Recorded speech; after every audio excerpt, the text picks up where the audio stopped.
Industry में आने वाले एग्जीबिशंस की डेट्स और वेन्यू की जानकारी नहीं मिल पा रही है और कई बार सही समय पर एग्जीबिशन का रिमाइंडर ना मिलने की वजह से एग्जीबिशन अटेंड करना मिस हो जा रहा है। इसके अलावा एग्जीबिटर्स की प्रॉपर इंफॉर्मेशन तक नहीं मिल पा रही है। अब और नहीं, आ गया है myexit.com, जहां मिले देश भर में होने वाले एग्जीबिशंस और एग्जीबिशन ऑर्गेनाइजर्स की जानकारी बेहद आसानी से।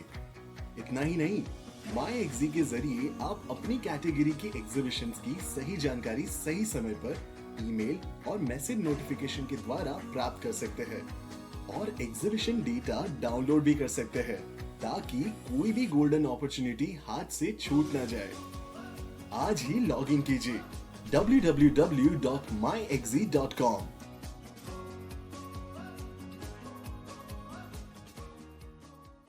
आज के इस इसरो के सेकंड वेबिनार में आप सबका खूब खूब स्वागत है।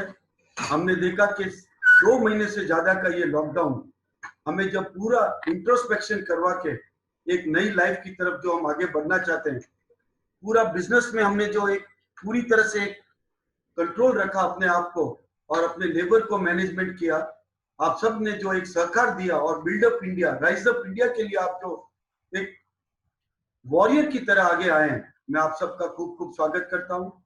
आई वुड रिक्वेस्ट हिमांशु भाई टू स्टार्ट द गणेश वंदना। गणनायक तू सिद्धि विनायक विनायका तू धनदायक तू वक्रतुंड तू एकदंत तू गुणाधीश तू धूम्रवर्ण तू लंबोदर तू गजानना तू श्री गणपति तू गजवक्र तू बालचंद्र तू वरद विकट तू श्री गणेश तू विघ्नराज तू सुखकर्ता तू दुःखहर्ता तू गणाधीप तू उमासूत तू गणाधीश तू मूळारंभ तू विघ्नहर्ता तू सैन्यभर्ता तू आशापूरक तू मंगलदाता शुक्लांबर तू मूषक वाहन गणनाथा तू ज्ञान विनायक बुद्धिदाता गजवदना तू वंदन तुझला हे जगपालक वंदन तुझला हे जगपालक वंदन तुझला हे जगपालक वंदन तुझला हे जगपालक। आज के इस इसरो के सेकंड वेबिनार में पधारे हुए सभी महानुभावों का, सभी इंडस्ट्रियलिस्ट का, सभी जीतो सदस्य का, सभी जेबीएन मेंबर्स का खूब खूब स्वागत। हमारे आज के गेस्ट हमारे ही अपने डायनामिक श्री विजय जी शर्मा का, जिंदल सीएमओ, खूब खूब आपका स्वागत सर। आज हमारे साथ रंजीत जी सोलंकी गेस्ट तरीके आ चुके हैं। रंजीत भाई आपका हमारा खूब खूब स्वागत। कल जो प्लानिंग मीटिंग में हमने आपका एक पैशन देखा कि किस तरह से एमएसएमई उद्योग, एमएसएमई डिपार्टमेंट इंडस्ट्री के साथ खड़ा है। आज हमारे प्रधानमंत्री नरेंद्र मोदी जी की जब पैरेलली एक मन की बात चल रही है, तब उन्होंने एक ही हमें वाक्य दिया कि हमें आत्मनिर्भर बनना पड़ेगा, हमें वोकल लोकल के लिए बनना पड़ेगा, इस देश को एक नई दिशा की तरफ आगे ले जाना है।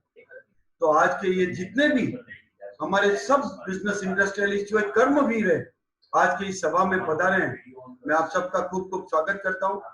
मैं रिक्वेस्ट करूंगा श्री उगम राज जी इंडिया को कि आप तैयार रहें।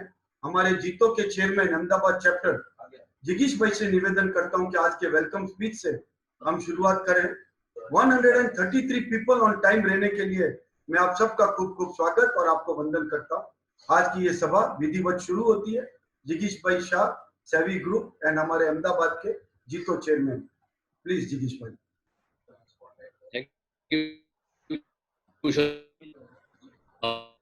Respected guest, मेटल के आपके मॉडरेटर गुड मॉर्निंग अशोक जी बंसाली कि ये बहुत ही बढ़िया प्रोग्राम इस टाइम में किया है कि नॉलेज बढ़ाने की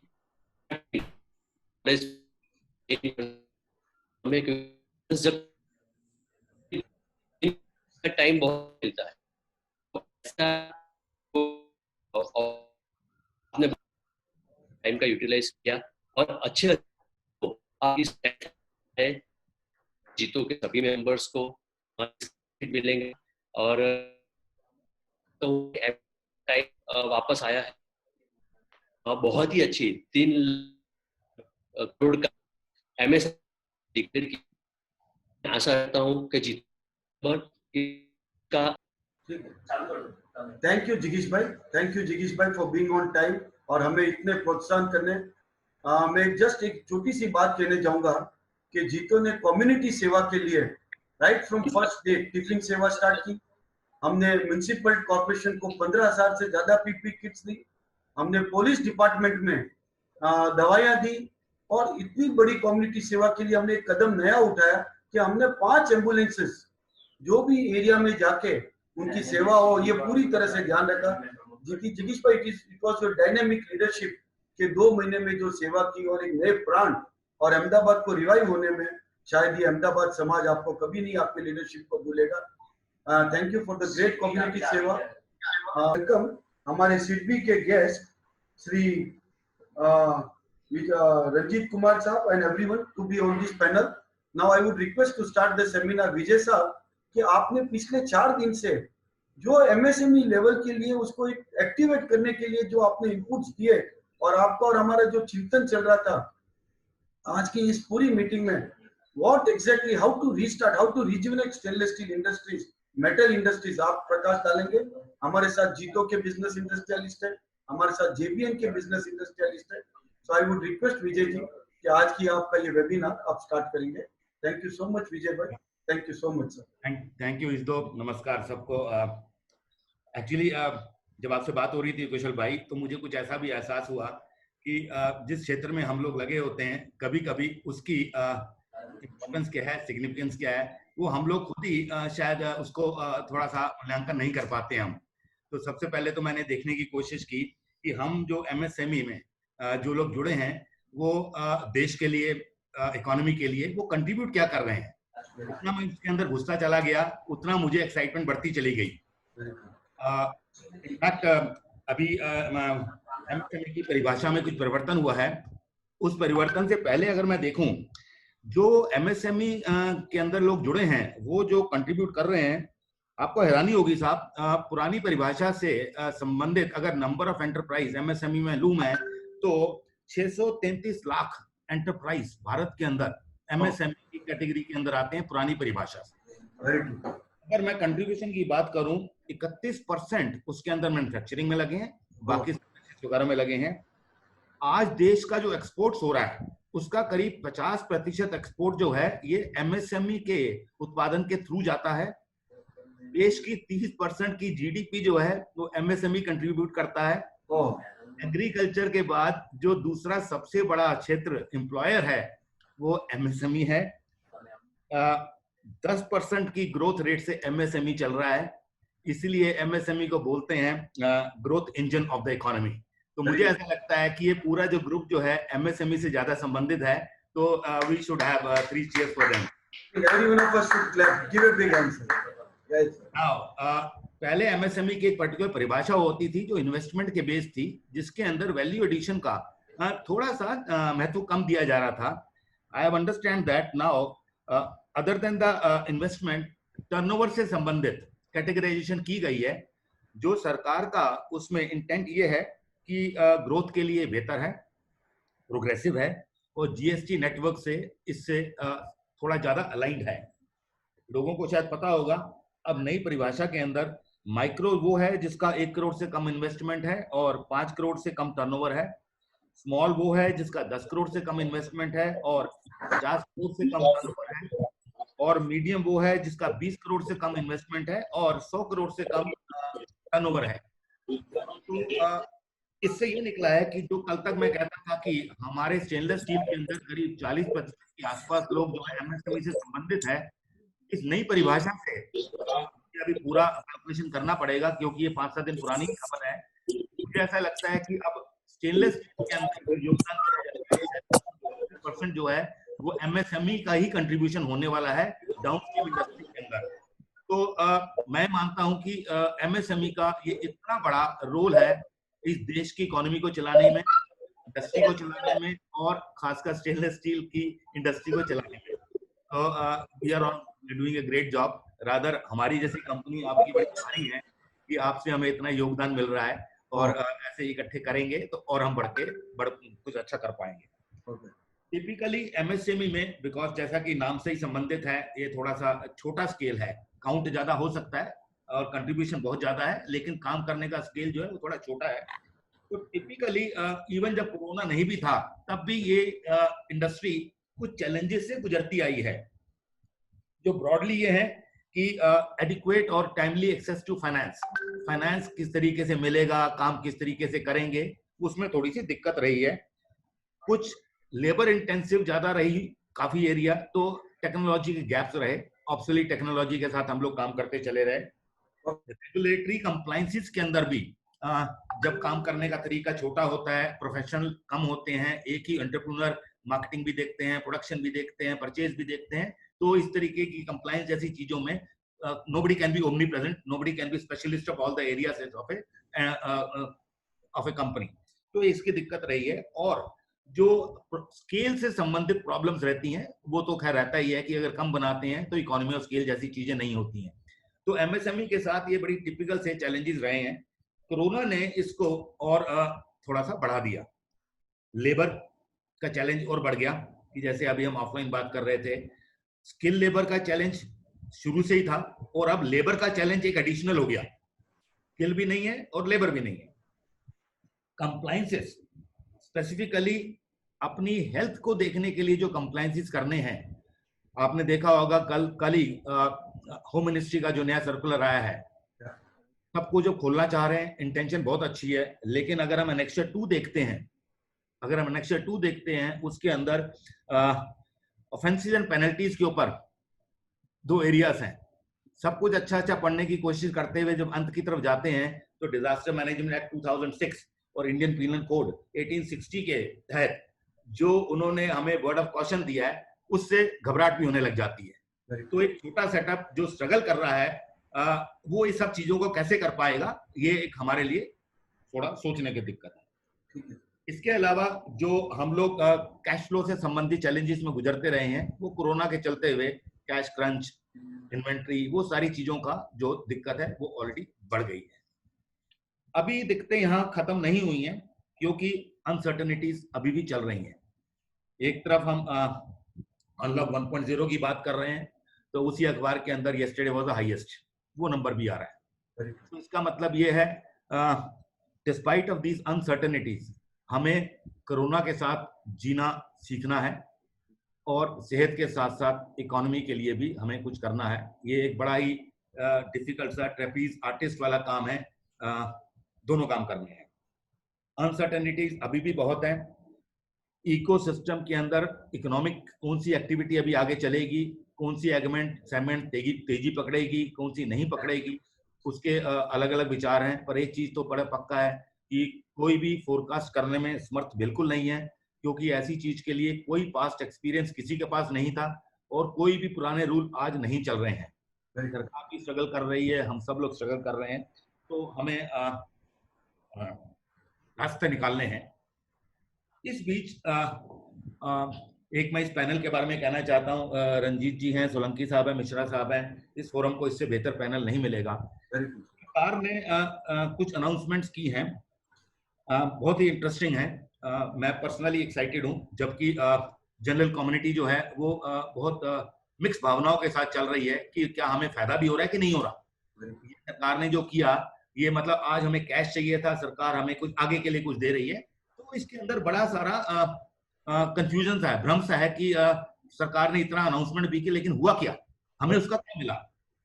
सरकार ने जो 20 लाख करोड़ का अनाउंसमेंट किया, उसके अंदर एमएसएमई से संबंधित जो उन्होंने स्पेशल सपोर्ट्स के मैकेनिज्म निकाले हैं, वो करीब 3.75 लाख करोड़ के करीब के हैं। वो मैं रिक्वेस्ट करूंगा कि जब क्वेश्चन आंसर सेशन हो तो सरकार की इंटेंशन बहुत अच्छी है, लेकिन अगर कुछ लोग नहीं समझ पा रहे कि इससे हमें फायदा क्या होगा, तो कहीं ना कहीं कम्युनिकेशन जो है उसको दोनों तरफ से इंप्रूव करने की आवश्यकता है। मैंने जब बोला दोनों तरफ, तो आज का एक जो आयोजन किया है, ये एक इसी के अंदर बड़ा इंपॉर्टेंट भूमिका अदा कर रहा है। मैं इस दो को रिक्वेस्ट करूंगा कि जैसे आप में से कुछ लोगों ने सरकार के इनिशिएटिव को स्टडी किया होगा, मैंने भी किया, लेकिन अगर 633 लाख के करीब हमारे एमएसएमई के अंदर जुड़े हुए भाई लोग हैं, जिसमें 70-80% माइक्रो में हैं। तो हम ये उम्मीद ना करें कि हर कोई गवर्नमेंट की वेबसाइट पे जाके न्यूज़पेपर को पढ़ के उसकी इंटरप्रिटेशन को निकाल के अपने बैंकर के पास जाके वो सुविधा ले पाएगा जो सरकार आपको देना चाहती है। तो मेरा इस दो कोई रिक्वेस्ट है, बहुत जोर के रिक्वेस्ट है कि आप कुछ ऐसा विंडो क्रिएट कीजिए जिससे जो छोटे माइक्रो लोग जुड़े हुए हैं वो सरकार की इस इंटेंशन को थोड़ा सा लाभ उठा पाए। तो ये प्लीज जरूर कीजिएगा और आज ही कीजिएगा। तो जो गवर्नमेंट ने ब्रॉडली मैं और टच करूंगा मैं कि क्या क्या उन्होंने सुविधाएं दी हैं। उसके बाद मैं ये भी टच करूंगा कि जनरल मार्केट जो है एमएसएमई में जो लोग जुड़े हुए हैं वो उसको परसीव कैसे कर रहे हैं। डिटेलिंग बाकी पैनलिस्ट हमें गाइड करेंगे, या फिर जो ये हम सिंगल विंडो बनाने की बात कर रहे हैं वो जवाब देंगे तो बेहतर रहेगा बाद में। कोलैटरल फ्री क्रेडिट, इसके अंदर 3 लाख करोड़ का गवर्नमेंट ने ईयर मार्किंग की है, जिसमें up to 20% of the entire outstanding credit for 4 year tenor 12 months moratorium एक स्कीम है। मतलब आज मैं उसके डिटेल में तो नहीं जा पाएंगे, बट एक हेडिंग को जानना जरूरी है। इन सबऑर्डिनेट डेट 20,000 करोड़ का किया है। मतलब ये इनसिक्योर है, बाकियों को पैसे आपको पहले देने होंगे, सरकार सबसे बाद में लेगी आपसे, खुदा ना खास्ता अगर कुछ हो जाता है। इक्विटी फंडिंग के लिए 50,000 करोड़ का है। ये नंबर बहुत बड़े बड़े हैं हमें, लेकिन क्या है कि जब हम लोग किसी प्लेटफॉर्म बैठते हैं तो हम बोलते हैं इससे क्या होगा, किससे क्या नहीं होगा। मेरी रिक्वेस्ट ये है कि जो लोग पहल करके इन फैसिलिटीज को ले जाएंगे तो जब तक ये नंबर खत्म नहीं होते उनको अवेल कर लीजिए। सरकार की इंटेंशन बहुत अच्छी है, ये आपस में ज्ञानबाजी बातें ना करें कि इससे क्या होगा, इससे क्या नहीं होगा। जितना होगा उतना कर लें तो उतना का भला हो जाएगा। ग्लोबल टेंडर के लिए सरकार ने एक बड़ा अच्छा इनिशिएटिव लिया है कि 200 करोड़ से अगर कम का टेंडर है तो वो ग्लोबल टेंडर नहीं होगा। दैट मीन्स ये सिर्फ डोमेस्टिक कॉम्पिटिटिवनेस के मद्देनजर उसके अंदर से माल लिया जाएगा।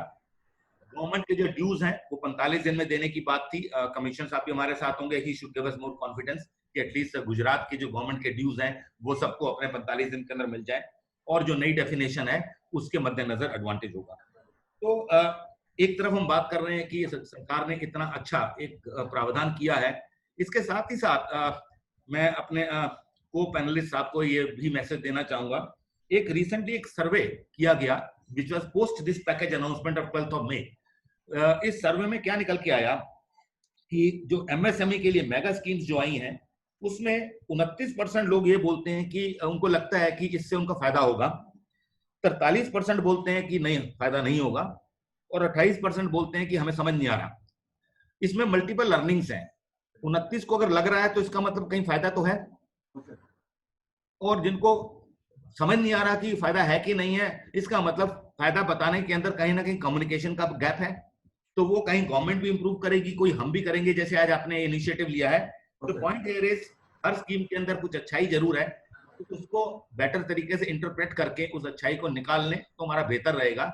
इसका ये रोल होना चाहिए कि अपने मेंबर्स को किस तरीके से हम ये मदद दे पाए, और आप ये कर भी रहे हैं। सवाल ये उठता है कि अब आगे क्या। सरकार पैसा भी दे रही है, वो अनलॉक 1.0 भी हो रहा है, केसेस भी बढ़ रहे हैं, तो अब आगे क्या, एमएसएमई आगे क्या करे।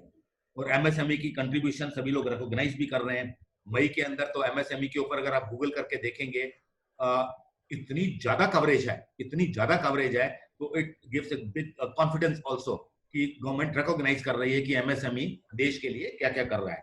बट बिफोर कमिंग टू आगे क्या, अब आगे क्या करना है, मैं अपनी कुछ नई जो लर्निंग्स हैं जो इस कोरोना लॉकडाउन में कुछ मैंने पहले भी शेयर की थी। मुझे ऐसा लगता है कि इवन आफ्टर इसका क्योर भी निकल जाए, the new normal will not be the old normal. कई बार ऐसा लगता है ना कि साहब एक बार दवाई आ जाए तो जो फरवरी से पहले वाली परिस्थिति थी आ जाएगा, फर्स्ट क्लास हो जाएगा। मेरे को ऐसा नहीं लगता है, क्योंकि जो हमने पिछले 2-2.5 महीने में जो नई लर्निंग्स ली हैं, जो हमारी प्रेफरेंसेस चेंज हो रही हैं। हमें ऐसा पता समझ में आ रहा है कि जिंदगी में कुछ गुड कॉस्ट होती है, कुछ बैड कॉस्ट होती है। शायद 5 स्टार ऑफिसेज जो हैं वो शायद संक कॉस्ट ना बन जाए। शायद ये ट्रेवलिंग है, जो ट्रेवल इंडस्ट्री है, ये शायद हम लोग नहीं करना चाहेंगे, लेकिन हम शायद ऑटोमेशन की तरफ जाना चाहेंगे, हम शायद वर्चुअल मीटिंग्स की तरफ जाना चाहेंगे। तो गुड कॉस्ट और बैड कॉस्ट और संक कॉस्ट की एक नई लर्निंग सी आ रही है। एक cost of living versus cost of luxury के बारे में बड़ी नई लर्निंग आ रही है। लॉकडाउन के अंदर हम किस तरीके से खुश हैं जीवन से, और मुझे नहीं पता कौन लोग कितना बाहर का खाना मिस कर रहे होंगे, but there is a new learning. Core activities versus non value added activities, उसके बारे में बहुत सारा मंथन हो रहा है कि ये वाकई करने की आवश्यकता है क्या। इवन टू द एक्सटेंट आज ये बहुत मंथन हो रहा है कि दफ्तर जाने की आवश्यकता भी है कि नहीं है, क्या हम घर से कर पाएंगे नहीं कर पाएंगे, कुछ जगह कर पाएंगे कुछ जगह नहीं कर पाएंगे। बट ये जो चीजें जो हो रही हैं, एक न्यू रिस्पेक्ट हो रही है। आपके 11 बजे के समय में 30% लोग 11 बजने में 5 मिनट आ गए थे। ऐसी रिस्पेक्ट हमने मीटिंग्स में नहीं देखी, रीजन कुछ भी रहा हो। हाँ, पहले ट्रैफिक का डिले होता था, आज ब्रेकफास्ट का भी डिले हो सकता था, संडे भी है। So these are the new learnings. These are the new learnings. I feel that even after the corona cure is discovered, I feel that the new normal will not be the old normal. एक नया तरीका होगा corona के बाद हमें जीने का, जो देखना है। अब आगे क्या करना है, एमएसएमई का अनलॉक 1.0 हो रहा है। इस सिचुएशन को मैंने कुछ हिस्सों में बांटने की कोशिश की है। एक तो गवर्नमेंट साइड क्या है, गवर्नमेंट क्या कर रही है, गवर्नमेंट से हमें क्या एक्सपेक्ट करना चाहिए। गवर्नमेंट ने आत्मनिर्भरता के ऊपर इकोनॉमी को सपोर्ट करने के लिए काफी अनाउंसमेंट्स की हैं। इवन गवर्नमेंट ने pre corona also national infra policy के ऊपर 100 लाख करोड़ $1.4 ट्रिलियन की अनाउंसमेंट की थी। उसमें से डेफिनेटली कुछ प्रतिशत जो है वो हमारा कोरोना से लड़ने के लिए लग गया है, लेकिन वो गवर्नमेंट की जो पहल थी वो इंडिया को कॉम्पिटिटिवनेस बनाने के लिए है, जिसके अंदर चाहे हमारा लॉजिस्टिक्स कॉस्ट हो जाए, चाहे वो कॉस्ट ऑफ कैपिटल हो जाए। दूसरा, गवर्नमेंट की जो चाहत है कि इंडिया मैन्युफैक्चरिंग हब बने दुनिया के लिए, उसके अंदर दो डायरेक्शन है। एक, गवर्नमेंट को देश को कॉम्पिटिटिव करने की आवश्यकता है, क्योंकि India typically 10-12% cost of capital और लॉजिस्टिक्स कॉस्ट की वजह से अनकॉम्पिटिटिव रहा है। उसके लिए government is spending on infra, logistics infra, तो वहां पे बिजनेस की अपॉर्चुनिटी निकल के आएंगी और आ रही हैं। सेफ्टी के ऊपर हमारा दुनिया में सेकंड मोस्ट डेंस पॉपुलेटेड देश है। हमारे सेफ्टी के लिए हमारे पास धारावी जैसे क्लस्टर्स भी हैं जो हमारी डेंसिटी को और ज्यादा मजबूत करते हैं। तो सेफ्टी के लिए मेडिकल इंफ्रा इक्विपमेंट, ये नई हमारे अपॉर्चुनिटीज के सेगमेंट्स निकल के आ रहे हैं। चाइना का जो एलिजिड रोल है, I don't want to give any political statement, China का जो एलिजिड रोल है उसकी वजह से दुनिया के जो इकोनॉमीज हैं they are feeling sort of cheated. So they have sort of different sentiments towards China, towards Chinese products and towards Chinese investments. It means that there is a possibility of space getting created for India to export, and also in India because there is a possibility कि China का material India में शायद कम आएगा। और ये मैं stainless steel के लिए बात नहीं कर रहा हूँ, मैं प्रोडक्ट्स की ऐसी बात कर रहा हूँ जिसके अंदर स्टेनलेस स्टील और बाकी मेटल भी लगते हैं। ये इस तरीके के प्रोडक्ट हैं जो जिसके लिए इंडियन एमएसएमई को अपॉर्चुनिटी मिलने की संभावना है। मेडिकल हो गया, फार्मा हो गया, ऑटो हो गया, व्हाइट गुड्स हो गया, इलेक्ट्रॉनिक्स हो गया, टेलीकम्युनिकेशन हो गया, इस तरीके के जो मेटल से संबंधित हैं। मैं अभी इसके अंदर एग्री प्रोडक्ट की बात नहीं कर रहा हूँ, मैं मैरीन प्रोडक्ट्स की बात नहीं कर रहा हूँ, मैं टेक्सटाइल्स की बात नहीं कर रहा हूँ, मैं टायर वगैरह बात नहीं कर रहा हूँ, बिकॉज मुझे ऐसा लगता है कि इस ग्रुप के अंदर इससे संबंधित लोग थोड़े से कम होंगे। बट मेटल और स्टेनलेस के लिए ये स्टेनलेस स्टील के फेवर में एक और चीज आती है कि आपने ये जरूर गवर्नमेंट का एक विजन देखा होगा, सस्टेनेबल सॉल्यूशंस, क्योंकि हम ऐसा करें जो बहुत लंबा सस्टेनेबल हो, चाहे वो सोशल पॉइंट ऑफ व्यू से हो, चाहे वो इकोनॉमिक पॉइंट ऑफ व्यू से हो, चाहे वो infra development point of view से हो। तो हमारा जो स्टेनलेस स्टील जो एक धातु है वो सब तरीकों से बेस्ट फिट होता है। लाइफ साइकिल कॉस्ट के ऊपर गवर्नमेंट का रुझान बहुत ज्यादा है। आपने देखा होगा पीछे ट्विटर में 2-3 दिन से आपके भयंदर का जो एफओबी जो बन रहा है स्टेनलेस स्टील का, ये पहला हमारा देश में ऐसा है कि post Britishers contribution to this bridge infrastructure to the Indian economy, जो अब स्टेनलेस स्टील का बनना शुरू हुआ है। तो इस तरीके की जो शुरुआत हुई है तो ये गवर्नमेंट से अलाइनमेंट का एग्जांपल है कि stainless steel, life cycle costing, sustainability और बाकी जो चीजें हमारी कोरोजन रेजिस्टेंस है, डक्टिलिटी है, फॉर्मेबिलिटी है, खूबसूरती है, ये सारी चीजें तो हम लोगों को पता है। तो एक ये परफेक्टनेस दिखाई दे रही है कि जो सरकार चाहती है वो स्टेनलेस स्टील और हम मिलके किस तरीके से we can have this hand holding together.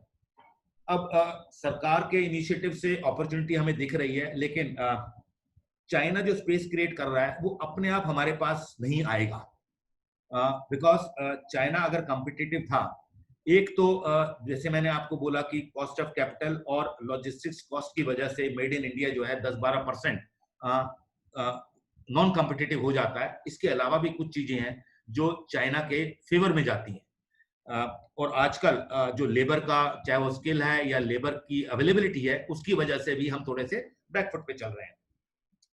वो जाता है ऑटोमेशन, वो जाता है प्रोसेस। तो आज अगर उन अपॉर्चुनिटीज को हमने अवेल करना है तो जो IR 4.0 के जो की एलिमेंट्स हैं, मैं कुछ शब्द बोलने वाला हूं, उससे डरने वाली चीज नहीं है। ये रोजमर्रा के अंदर आज जो हम वेबिनार पे बैठे हुए हैं, ये भी एक इंडस्ट्री रेवोल्यूशन 4.0 का अभिन्न अंग है। लेकिन आज हमारे इस ग्रुप के अंदर शायद 5-7 लोग अभी इससे वाकिफ नहीं होंगे, लेकिन बहुत सारे लोग वाकिफ हो चुके हैं। इसका मतलब it is not a rocket science. So जब मैं IR 4.0 बोलता हूं, उसके अंदर आर्टिफिशियल इंटेलिजेंस, उसके अंदर सिमुलेशन, रियलिटी, आजकल हम VR AR वर्ड बड़ा आराम से यूज करते हैं, additive technology and big data analytics. ये शब्द थोड़े बड़े आपको जरूर दिख रहे होंगे, लेकिन ये धीमे धीमे हमारे बिजनेस पर्सनल लाइफ का अभिन्न अंग बन चुके हैं, और इसको स्ट्रक्चर तरीके से इंडस्ट्री में MSME के अंदर इंट्रोड्यूस करना बहुत जरूरी है। My second very big request to ISDO sir, इसको कल्चर में डालने के लिए please create a structure to help the, ये मेरी आपसे दूसरी रिक्वेस्ट है। विजय साहब, ये जो आपका जो पर्सपेक्टिव MSME इंडस्ट्री से हमने देखा, ये पूरे हमारे बिजनेस में थोड़ा थोड़ा और आपसे आके और इंटरैक्टिव मॉडल में हम आगे बढ़ना चाहेंगे। मैं अभी फर्स्ट फेज में what exactly MSME government of India के थ्रू हम इंडस्ट्री से कैसे सिनर्जाइज होंगे, आई वुड रिक्वेस्ट हमारे रंजीत जी सोलंकी साहब से कि आपका प्रेजेंटेशन दे, और फिर हम क्वेश्चन आंसर्स के थ्रू आगे बढ़ना चाहिए। PN सोलंकी साहब से मैं रिक्वेस्ट करूंगा कि आज का ये मंच जीतो JBN, इसको आपका खूब खूब स्वागत करता है। मैं श्री डॉक्टर DS मिश्रा साहब का खूब खूब स्वागत करता हूँ, और हमारे साथ हमारे IAS साहब भी पधार चुके हैं, उनका भी मैं स्वागत करता हूँ। तो I would request Shri Solanki साहब से कि आपका प्रेजेंटेशन स्टार्ट करेंगे। मैं सबसे पहले ऑर्गेनाइजर को धन्यवाद देना चाहूँगा कि एक बड़े अच्छे टॉपिक पे, जो is a need of the hour topic पे आज इन्होंने एक बड़ा यूजफुल वेबिनार किया है, और इसमें विजय शर्मा साहब ने बड़ी अच्छी पूर्व भूमिका बांधी है कि इसका इम्पोर्टेंस क्या है, what is the MSME, for making my work little bit easy also. मैं कुछ उसमें ऐड करना चाहूँगा। जैसे इन्होंने कहा कि जो MSMEs है, करीबन 6.33 करोड़ MSMEs है। सर, ये 6.33 करोड़ MSMEs जो है, they are manufacturing more than 6,000 items. ये जो 6.33 करोड़ MSMEs है पूरे देश में, ये 6,000 से ज्यादा प्रोडक्ट बनाते हैं, और इनका जैसे इन्होंने कहा industrial contribution, industrial output, contribution in exports and contribution in the employment. But एक और चीज जो है कि ये पहले ऐसा सोचा जाता था और ऐसा इंप्रेशन ऐसा कहा भी जाता था कि MSME प्रोडक्ट मतलब people well thinking twice before purchasing the product made by the MSME और देन SSI। लेकिन बड़ी खुशी की बात यह है कि यही sector, MSME sector, are the greater contributor even in the hi-tech area like space or the aviation or any other the high tech area. So all this credit goes to the MSME, and it आपने बिल्कुल सही कहा कि MSME is the growth engine for the economy। और एक बात उन्होंने ये भी कही, मेरा वक्तव्य शुरू करने से पहले में जो इन्होंने कहा था उसमें एक चीज इन्होंने कहा था कि जो लैक ऑफ इंफॉर्मेशन या लैक ऑफ कम्युनिकेशन की बात कर रहे थे कि ये सारी स्कीमें, सारी योजनाएं, ये जो सब कुछ है, तो ये या तो बहुत से लोगों तक पहुंच नहीं रही है। उन्होंने एक सर्वे का रेफरेंस भी दिया, इसमें बहुत से लोग ये कह रहे हैं कि हमें पता नहीं है या हम जानते नहीं है। तो अभी ही हाल में ही मिनिस्टर ऑफ MSME ने एक सेंट्रल पोर्टल लॉन्च किया है, and I would request all the MSME entrepreneur, or those who are keeping interest in the MSME to make best use of this portal. And the portal name is Champions Portal. ये MSME champion portals है जिसके through not only आपकी grievances आप file कर सकते हो, आप even you can file your suggestions, you can convey your any request, or you can get all these informations related to MSME through a central portal. This is a very useful portal. और इसमें बिल्कुल आपको जानकर ये खुशी होगी कि जो भी हमारे पास ये करीबन पिछले 15-17 दिन से ये पोर्टल अभी एक्टिव हुआ है, और उसमें जितने भी हमारे पास ग्रीवेंसेस आए हैं या सजेशंस आए हैं, we could resolve majority of the grievances we could resolve within 24 hours.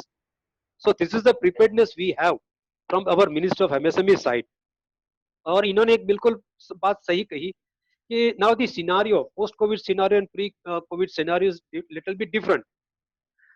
But sir, हम लोग को जो एज एमएसएमई इन्होंने एक और बात भी कही कि एमएसएमई की जो स्केल ऑफ ऑपरेशन है, individual scale of operation, of course it's a matter of concern, क्योंकि इंडिविजुअली ज्यादातर यूनिट जो माइक्रो यूनिट है उनका स्केल ऑफ प्रोडक्शन जो होता है पर यूनिट कम होता है, बट पुटिंग ऑल टुगेदर इनकी जो कैपेसिटी है वो बहुत बड़ी होती है. जैसे आप मेटल इंडस्ट्रीज की बात करते हैं, मेटल इंडस्ट्रीज का मैं छोटा सा एग्जांपल ले लूं तो अहमदाबाद का ही एग्जांपल ले. अहमदाबाद में करीबन 800 से ज्यादा फाउंड्रीज है और they have total install capacity, estimated install capacity somewhere around 8 to 9 lakh metric tonne casting per annum. उसमें कुछ लास्ट यूनिट भी है, लास्ट यूनिट को अगर निकाल दे तो बाकी जो करीबन 70-75% माइक्रो यूनिट है, पर यूनिट उनकी कैपेसिटी बहुत कम है. बट अगर वो कंबाइन करें, अगर if they think that they can work together, ये जो 5-7 लाख मेट्रिक टन की कैपेसिटी जो it's not a small quantity, they can export very well in the market. So अभी जो हमें सोचना है पोस्ट कोविड, जो सोचना है, क्योंकि जो अपॉर्चुनिटी हमारे सामने जो हुई आई है एमएसएमई सेक्टर के सामने, उसकी अगर हम बात करें तो now we need to think and we need to make up a mind that let's work together, let's think globally. और उसके लिए अगर आप वर्क टुगेदर करना चाहते हैं, ग्लोबली थिंक करते हैं, then we are there to support you, like our cluster development scheme we have, where we can support you. Suppose you are lacking, say cluster is lacking in some technology, or cluster needs some state of the art testing facility or R&D facility, we give up to 90% of the project cost of 20 crore rupees under the cluster development scheme. And this Minister of MSME extended his support in the form of grant. It is not a loan. Even to improve the consistency, to reduce the cost of production, to reduce all kind of your wastage, we are successfully implementing the lean manufacturing concept in the MSME sector. As on date in Gujarat, मैं आपको एक छोटी सी बात पूछना चाहूंगा. ये जो cluster development की आपने बात कही, कोई भी संस्था, कोई भी सोशल ऑर्गेनाइजेशन, हमारे वो जो भाईंदर स्टील एसोसिएशन है, उनको आपके पास आते हैं तो आप पूरा टेक्नोलॉजी डेवलपमेंट के लिए आप फंड देंगे. Am I true, sir? ये क्लस्टर डेवलपमेंट स्कीम जो micro small enterprise cluster development programme जो है, it is for the existing micro small enterprises. Okay, factories के लिए अगर उनका कोई, हाँ, एग्जिस्टिंग इंडस्ट्रीज के लिए है ये जो एमएसएमई माइक्रो स्मॉल एंटरप्राइजेस के लिए. अगर उनको कोई टेक्नोलॉजिकल गैप है उनमें, या उनको कोई टेस्टिंग फैसिलिटी चाहिए, या उनको कोई वेयर हाउस बनाना है, या उनको कोई रॉ मटेरियल बैंक बनाना है, तो ये इनके जो कॉमन कॉजेज, जो कॉमन प्रॉब्लम्स है, उसके लिए हम सपोर्ट करते हैं स्कीम के अंदर. So it is a very big thing कि आप एक इंडस्ट्री जिसको भी अभी टेक्निकल एक्सपेंशन करना है, the पूरा का पूरा MSME department is there to help us out with the grant, with the technology. नहीं, ये एक मिनट, आप एक्सपांशन इंडिविजुअल यूनिट के एक्सपांशन की बात कर रहे हैं, मैं क्लस्टर डेवलपमेंट की बात कर रहा हूँ. जैसे फॉर एग्जांपल अहमदाबाद में जो फाउंड्री है, उनको they were lacking in the state of the art testing facility. तो कई सालों पहले हमने यहाँ जो है इनका जो ओडो में जो टेस्टिंग सेंटर है फाउंड्री का, जो CFER के नाम से फेमस है, that was developed under the same scheme. So like that recently we have given in the Rajkot also, particularly in Gujarat की अगर मैं बात करूँ तो वहाँ पंप एंड इलेक्ट्रिक मोटर और मेटल टेस्टिंग के लिए, तो वहाँ टेस्टिंग के लिए हमने ऑलरेडी उनको फाइनेंशियल सपोर्ट दिया है. So like that ना, so we are also working together with the MSME sector in to improve their productivity, to reduce the cost of production, so that they become more competitive, and we support them to even acquire the technology in common if they need, if the customer is lacking in some common in technology, and if they can procure, they buy the technology in common, we are there to support. अगर हम बात करें, दूसरा एक इन्होंने कहा था कि जो गवर्नमेंट का जो 45 डेज का जो पेमेंट की बात, आत्मनिर्भर भारत के जो ऑनरेबल पीएम साहब ने जो अनाउंसमेंट किया था, उसमें एक और चीज है कि जो एमएसएमई का जो ड्यूज है, जो 45 डेज के अंदर जो है सीपीएसयूज या गवर्नमेंट डिपार्टमेंट से दे विल ऑनर इट. ये जो बात है, ये है public procurement policy. Public procurement policy ये हम माइक्रो स्मॉल एंटरप्राइजेस को एक गवर्नमेंट की जो परचेजेस है उसमें एक मेजर शेयर, उनको एक मेजर सपोर्ट मिले, इसके लिए एक पॉलिसी इंप्लीमेंट की गई थी, गैजेट नोटिफाई की गई थी और उसको हाल में मॉडिफाई भी किया गया कुछ समय पहले। 25% गवर्नमेंट प्रोक्योरमेंट जो है, गवर्नमेंट ऑफ इंडिया की जो पीएसयूज है, गवर्नमेंट ऑफ इंडिया की जो मिनिस्ट्रीज है, डिपार्टमेंट्स है, अंडरटेकिंग्स है, उनके लिए मैंडेटरी है कि वो जो भी प्रोक्योर करे प्रोडक्ट और सर्विसेज पूरे साल में, उसका minimum 25% they are suppose to procure from micro and small enterprises. तो इसके थ्रू बहुत बड़ा मार्केट हमने माइक्रो स्मॉल एंटरप्राइजेस के लिए ये क्रिएट किया गया है। और उनमें जो इनके सीपीएसयूज के जो भी आउटस्टैंडिंग पेमेंट थी, तो गवर्नमेंट ने कहा कि 45 डेज के अंदर उसको ऑनर करने हैं। बट इसके अलावा भी जो है अगर डिले पेमेंट की बात निकली, अरे परमिट मी, तो एक बहुत बड़ा प्रावधान है। और हमारे साथ माइक्रो स्मॉल फैसिलिटेशन काउंसिल के चेयरमैन भी हमारे साथ आज इस वेबिनार में जुड़े हैं, जो रंजीत कुमार साहब, जो कमिश्नर एमएसएमई है। जब ये gadget MSME act 2006 gadget notify किया गया था, तो उसमें चैप्टर 5 में प्रोविजन किया गया था कि माइक्रो स्मॉल एंटरप्राइजेस को उनका जो भी आउटस्टैंडिंग पेमेंट है उनको सही समय पर मिले। और उसके लिए जो डिले पेमेंट का जो प्रोविजन किया गया था, उसमें मेजर जो प्रोविजंस थे, नंबर 1 था कि उनका जो एग्रीड टर्म है, जो एग्रीड टर्म में अगर उनको पेमेंट नहीं मिलता, तो जितना भी एग्रीड टर्म के बाद का जितना भी समय जाता है, उसके ऊपर उनका आउटस्टैंडिंग पेमेंट के ऊपर मिनिमम 3 टाइम्स जो बैंक इंटरेस्ट है, नॉर्मल बैंक इंटरेस्ट है, उसका 3 टाइम्स जो उनको जो है इंटरेस्ट मिले। दूसरा ये था कि ये कहाँ जाएंगे लेने के लिए, तो हमने ये जो एक्ट जो है ये पावर स्टेट गवर्नमेंट को दिया, और हर स्टेट के अंदर माइक्रो स्मॉल फैसिलिटेशन काउंसिल की गठन की गई थी, रचना की गई है। गुजरात में भी इसकी रचना की गई है। और वहां पर आपको जो है किसी भी माइक्रो स्मॉल एंटरप्राइजेस, चाहे अगर वो गुजरात में माइक्रो उसका यूनिट है और उसका जिसको पेमेंट लेना है, चाहे वो किसी और स्टेट में हो, बट इसको यहाँ पर उसका एक पोर्टल है समाधान.gv.in, जो हमने पोर्टल रखा है मिनिस्टर ऑफ एमएसएमई ने, उस पोर्टल के अंदर उनको एक एप्लीकेशन करना है। आप उस एप्लीकेशन को आप ट्रैक कर पाओगे, क्योंकि आपके पास आईडी और पासवर्ड है उस एप्लीकेशन को ट्रैक करने के लिए। और ये जैसे आप उसमें एप्लीकेशन करते हैं, जो भी माइक्रो स्मॉल एंटरप्राइजेस जिसका पेमेंट बाकी है लेने से, दूसरे प्राइवेट लार्ज के लिए या गवर्नमेंट से पेमेंट लेना बाकी है, तो उसको जैसे वो एप्लीकेशन करेंगे, 15 दिन का जो इनका एक वो टाइम मिलेगा, ऑटो जनरेटेड ईमेल जाएगा, दोनों पार्टी को इंटीमेशन मिलेगा भी 15 ये ऐसे ऐसे एप्लीकेशन आया है, so they can have some dialogues and they can sort it out. अगर वो नहीं होता तो 15 दिन के बाद ऑटोमेटिकली वो जो है केस में कन्वर्ट हो जाता है और काउंसिल के पास वो चला जाता है। तो जो रंजीत कुमार साहब की चेयरमैनशिप में जो गुजरात में जो काउंसिल है, वो काउंसिल उसके ऊपर काम करती है and council gives a verdict. आपको ये अगर ये पोर्टल मैं रिक्वेस्ट करूंगा सारे एमएसएमई जो यहाँ पर इस वेबिनार में पार्टिसिपेट कर रहे हैं, kindly go through that Samadhaan portal and you will surprise to know कि वहां पर वो भी डिटेल दिया गया है कि कौन C central ministry, central PSUs का कितना पेमेंट बाकी है। इवन वो डेटा भी सारा वहां रहता है, उपलब्ध रहता है। सो ये हमेशा कोशिश रही है कि माइक्रो स्मॉल एंटरप्राइजेस को उसका जो ड्यू पेमेंट है वो इमीडिएट उनको सही समय पर उनको मिल जाए।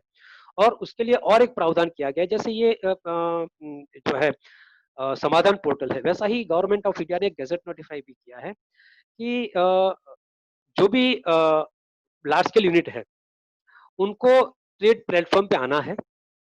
और कभी मौका मिला तो हम ट्रेड प्लेटफॉर्म के बारे में और ये डिले पेमेंट के बारे में भी डिटेल में चर्चा करेंगे, क्योंकि उसके अगर अभी चर्चा करने जाएंगे तो शायद ये जो आज का जो टॉपिक है वो थोड़ा साइड पे हो जाएगा। But I would request the organizer that we can have this sort of conversation on the delay payment and other provisions which have been made for the benefit of MSME by the government of India and as well as by the state government. We may think of in future for such kind of webinar on these topics also. Now coming back to the today's point, साहब ने एक बिल्कुल कहा था कि ये विजय शर्मा साहब ने कहा था कि ये गवर्नमेंट ने अनाउंस तो किया है, लेकिन पैसा कहाँ कैसे मिलेगा, कहाँ मिलेगा। उन्होंने एक जिक्र किया कि 3 लाख करोड़ का जो एक पैकेज 70 लाख करोड़ का जो पैकेज डिक्लेयर किया गया, उसमें 3 लाख करोड़ का जो होता है that is for emergency credit line की जो बात की गई है।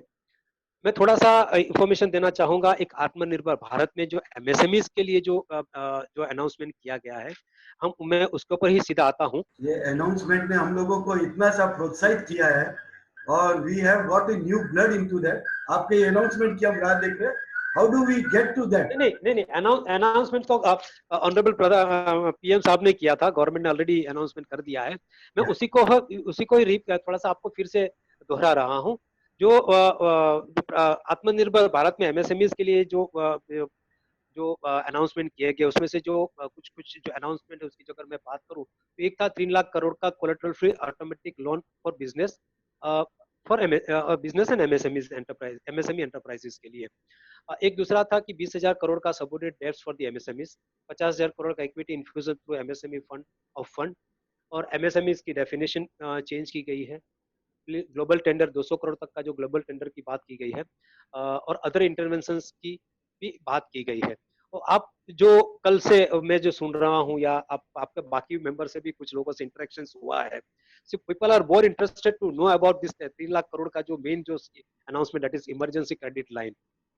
सो अगर आप परमिट करो तो I would straight away would like to go to that scheme, क्योंकि उसमें Yes, sir. ऑपरेशनल गाइडलाइंस भी इश्यू हो चुकी है।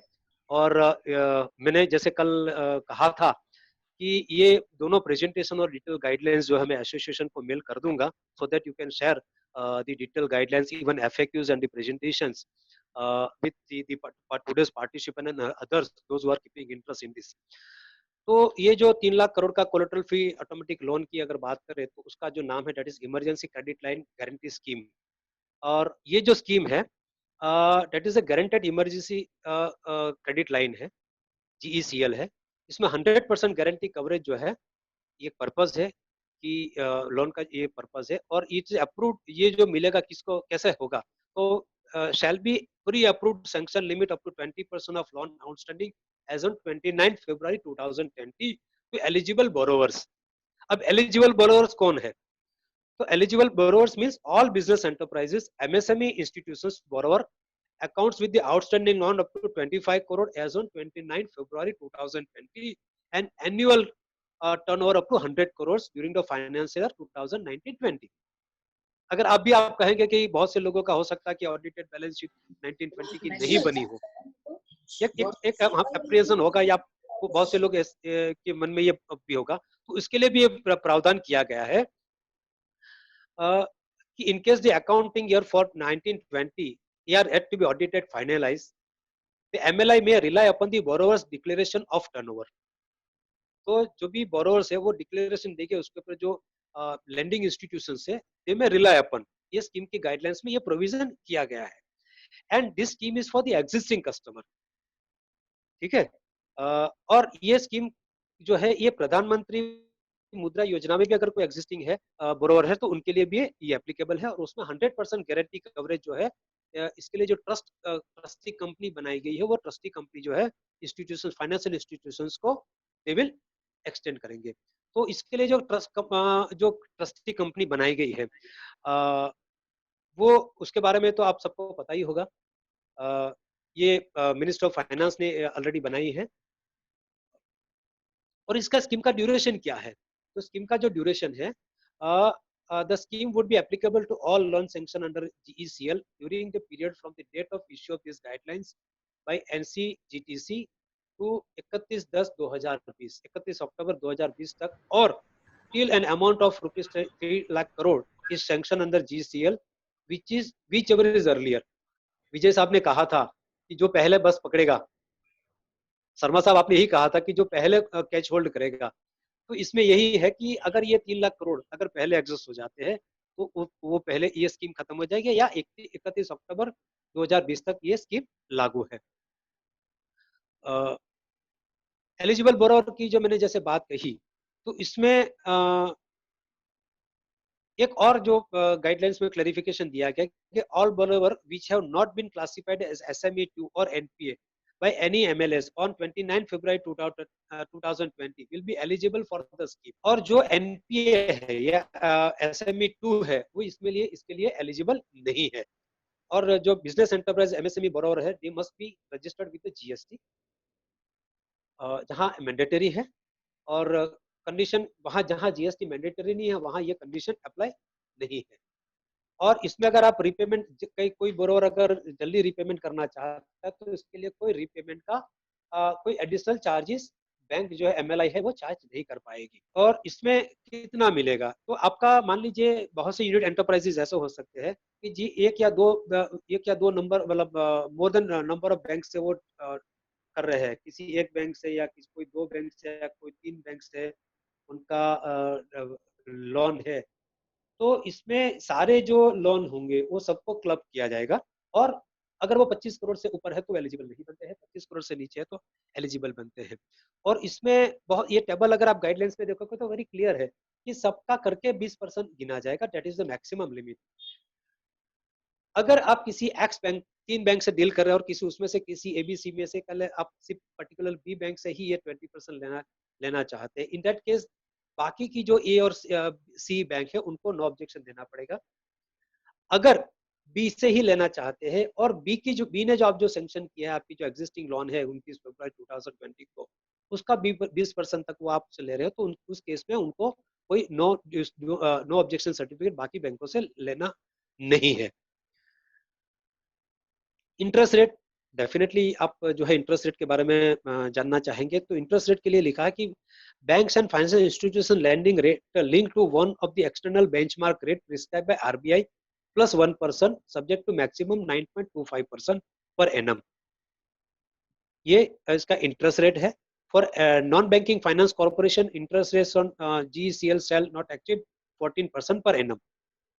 और इसमें एक और जो खास बात है कि no additional processing fee will be charged by the MLI for this 20%, जो आपको जो इसमें इमरजेंसी क्रेडिट लाइन जो मिल रही है उसके लिए। तो दिस ये इसकी जो मेजर प्रावधान है, ये गाइडलाइंस ये स्कीम के, और इसके अंदर आपको कोई एडिशनल कोलेटरल नहीं देनी है जो भी ये 20% मिल रहा है उसके लिए, क्योंकि ये 100% क्रेडिट गारंटेड है बाय द ट्रस्टी कंपनी जो भारत सरकार की बनाई हुई है। तो ये इसके मेजर प्रावधान है। बाकी जो है इसमें करीबन we expect that around 45 lakh units MSME जो यूनिट है they will be benefited by this scheme. जो स्ट्रेस यूनिट है उसके लिए जो 20 लाख करोड़ का जो प्रावधान किया गया है उसमें we expect that 2 lakh MSMEs are likely to benefited, और गवर्नमेंट जो है उसमें 4000 करोड़ का जो सीजीटी एमएसएमई को जो credit guarantee fund trust for micro small enterprise. Solanki साहब, now I would just request के चैट बॉक्स में अपने पास टोटल 30 क्वेश्चंस है, और आज की ये जो मीटिंग में सो बेसिकली अगर मैं क्वेश्चन आंसर्स पे जाएं तो आई थिंक इंटरैक्टिव से काफी कुछ सॉल्यूशन आ जाएंगे।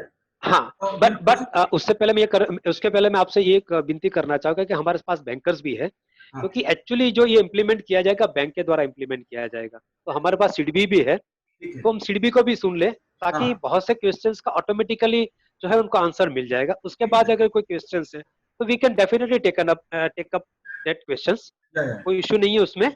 और इसके अलावा जो हमारी जो मेजर स्कीम है, क्योंकि जो पूर्व भूमिका बनाई गई थी, जो उसमें जैसे मैंने क्लस्टर की बात कही, लीन की बात कही, एक और जो आती है कि जो हमारी एमएसएमई की जो प्रोडक्ट है, और उसको अगर हमको जो है एक ब्रांड इमेज बनानी है, तो definitely we need to improve the quality, we need to improve the aesthetic, we need to improve the features of the product also. MSME जो है ज्यादातर प्रोडक्ट 6000 प्रोडक्ट की जो मैं बात कर रहा था, उसमें ज्यादातर प्रोडक्ट जो है आइदर वो स्पेयर्स है, कंपोनेंट्स है, सब असेंबलीज और असेंबलीज है, which are become the raw material or the further which are being processed by the further industries to convert it into finished goods। यहाँ एमएसएमई की जो हम बात करते हैं कि इनकी इंडिविजुअल कैपेसिटी कम है, बट अगर वो साथ में मिलकर काम करे तो ये, जैसे कोई भी मशीन्स का अगर एग्जांपल ले लिया, किसी प्रोडक्ट का एग्जांपल ले ले, तो उसमें ज्यादातर कंपोनेंट्स वो एमएसएमई बनाते हैं, वो बना के सप्लाई करते हैं, तो why can't the MSME now assemble that components and convert that into the finished goods and they can sell it in the open the market। तो कलेक्टिवली अगर काम करेंगे तो उनकी कैपेसिटी बहुत बढ़ जाएगी, सब्सटेंशियल बढ़ेगी, और सब्सटेंशियल बढ़ने से they can have even major share in the export also. और उसके लिए बहुत सारे सपोर्ट्स, बहुत सारे प्रोविजंस एक या दूसरी मिनिस्ट्री, एक या दूसरी स्कीम्स के तहत मिल ही रहे हैं। इवन बहुत सारे सपोर्ट स्टेट गवर्नमेंट की तरफ से भी एमएसएमईज को मिल रहे हैं। This is what I think. अब इसके बाद अगर हम सब पैनलिस्ट को सुनने के बाद we can go for the question answer। Thank you for giving me this opportunity। Solanki साहब, the basic thing is you are for us a friend, philosopher and guide।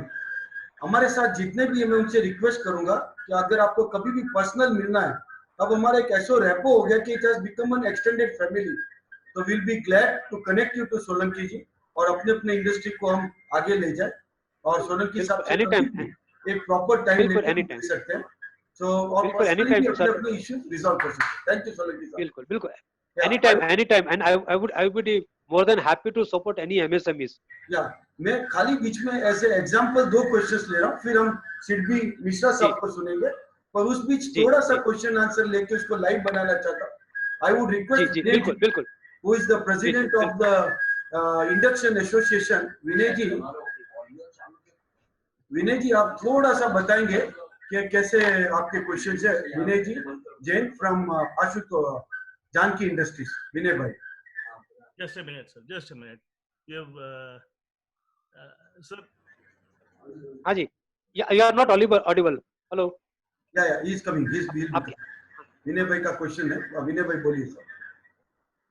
Sir एक तो इस में जो हमारे कैपिटल सब्सिडी स्टेट जो दे रहा है और सेंटर जो दे रहा है, क्या वो हमको फास्ट रिलीज हो सकती है इस प्रॉब्लम के टाइम में? और बैंक से जो हमको जो सब्सिडीज मिलती हैं टर्म लोन के अंदर, रूरल की या स्टेट की जो भी सब्सिडीज मिलती है, क्या वो हमको जल्दी रिलीज हो सकती है? एक तो वो मेन पॉइंट है।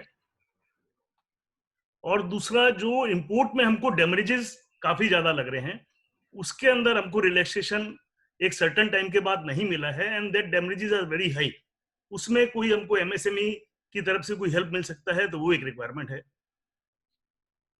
और ड्यूरिंग कोविड टाइम्स अगर कोई प्रॉब्लम्स इंडस्ट्री को आती है, तो उसमें हमको क्या हेल्प मिल सकता है? जी, जी.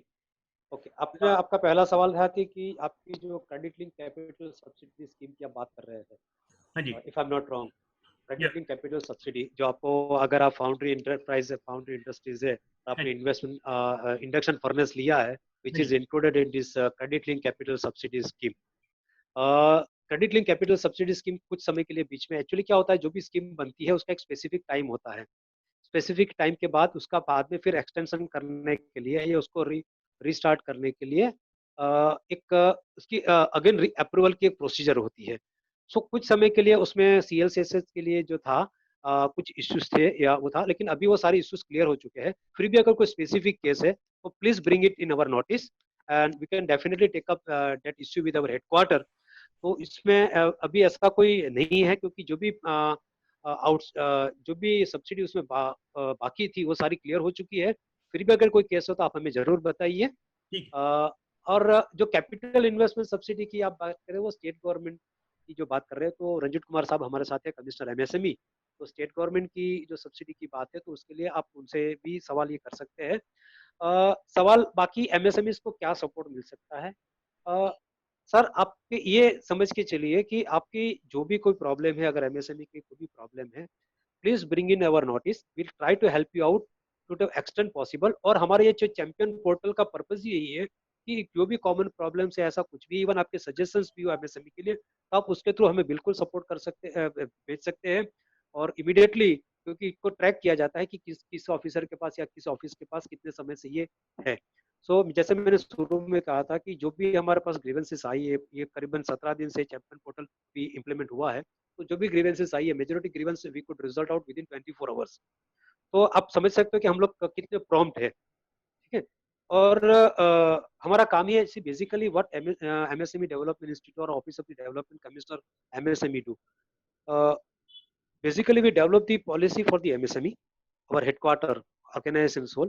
We formulate a policy, we coordinate and implement the policy across the India, across the country for the development of MSME.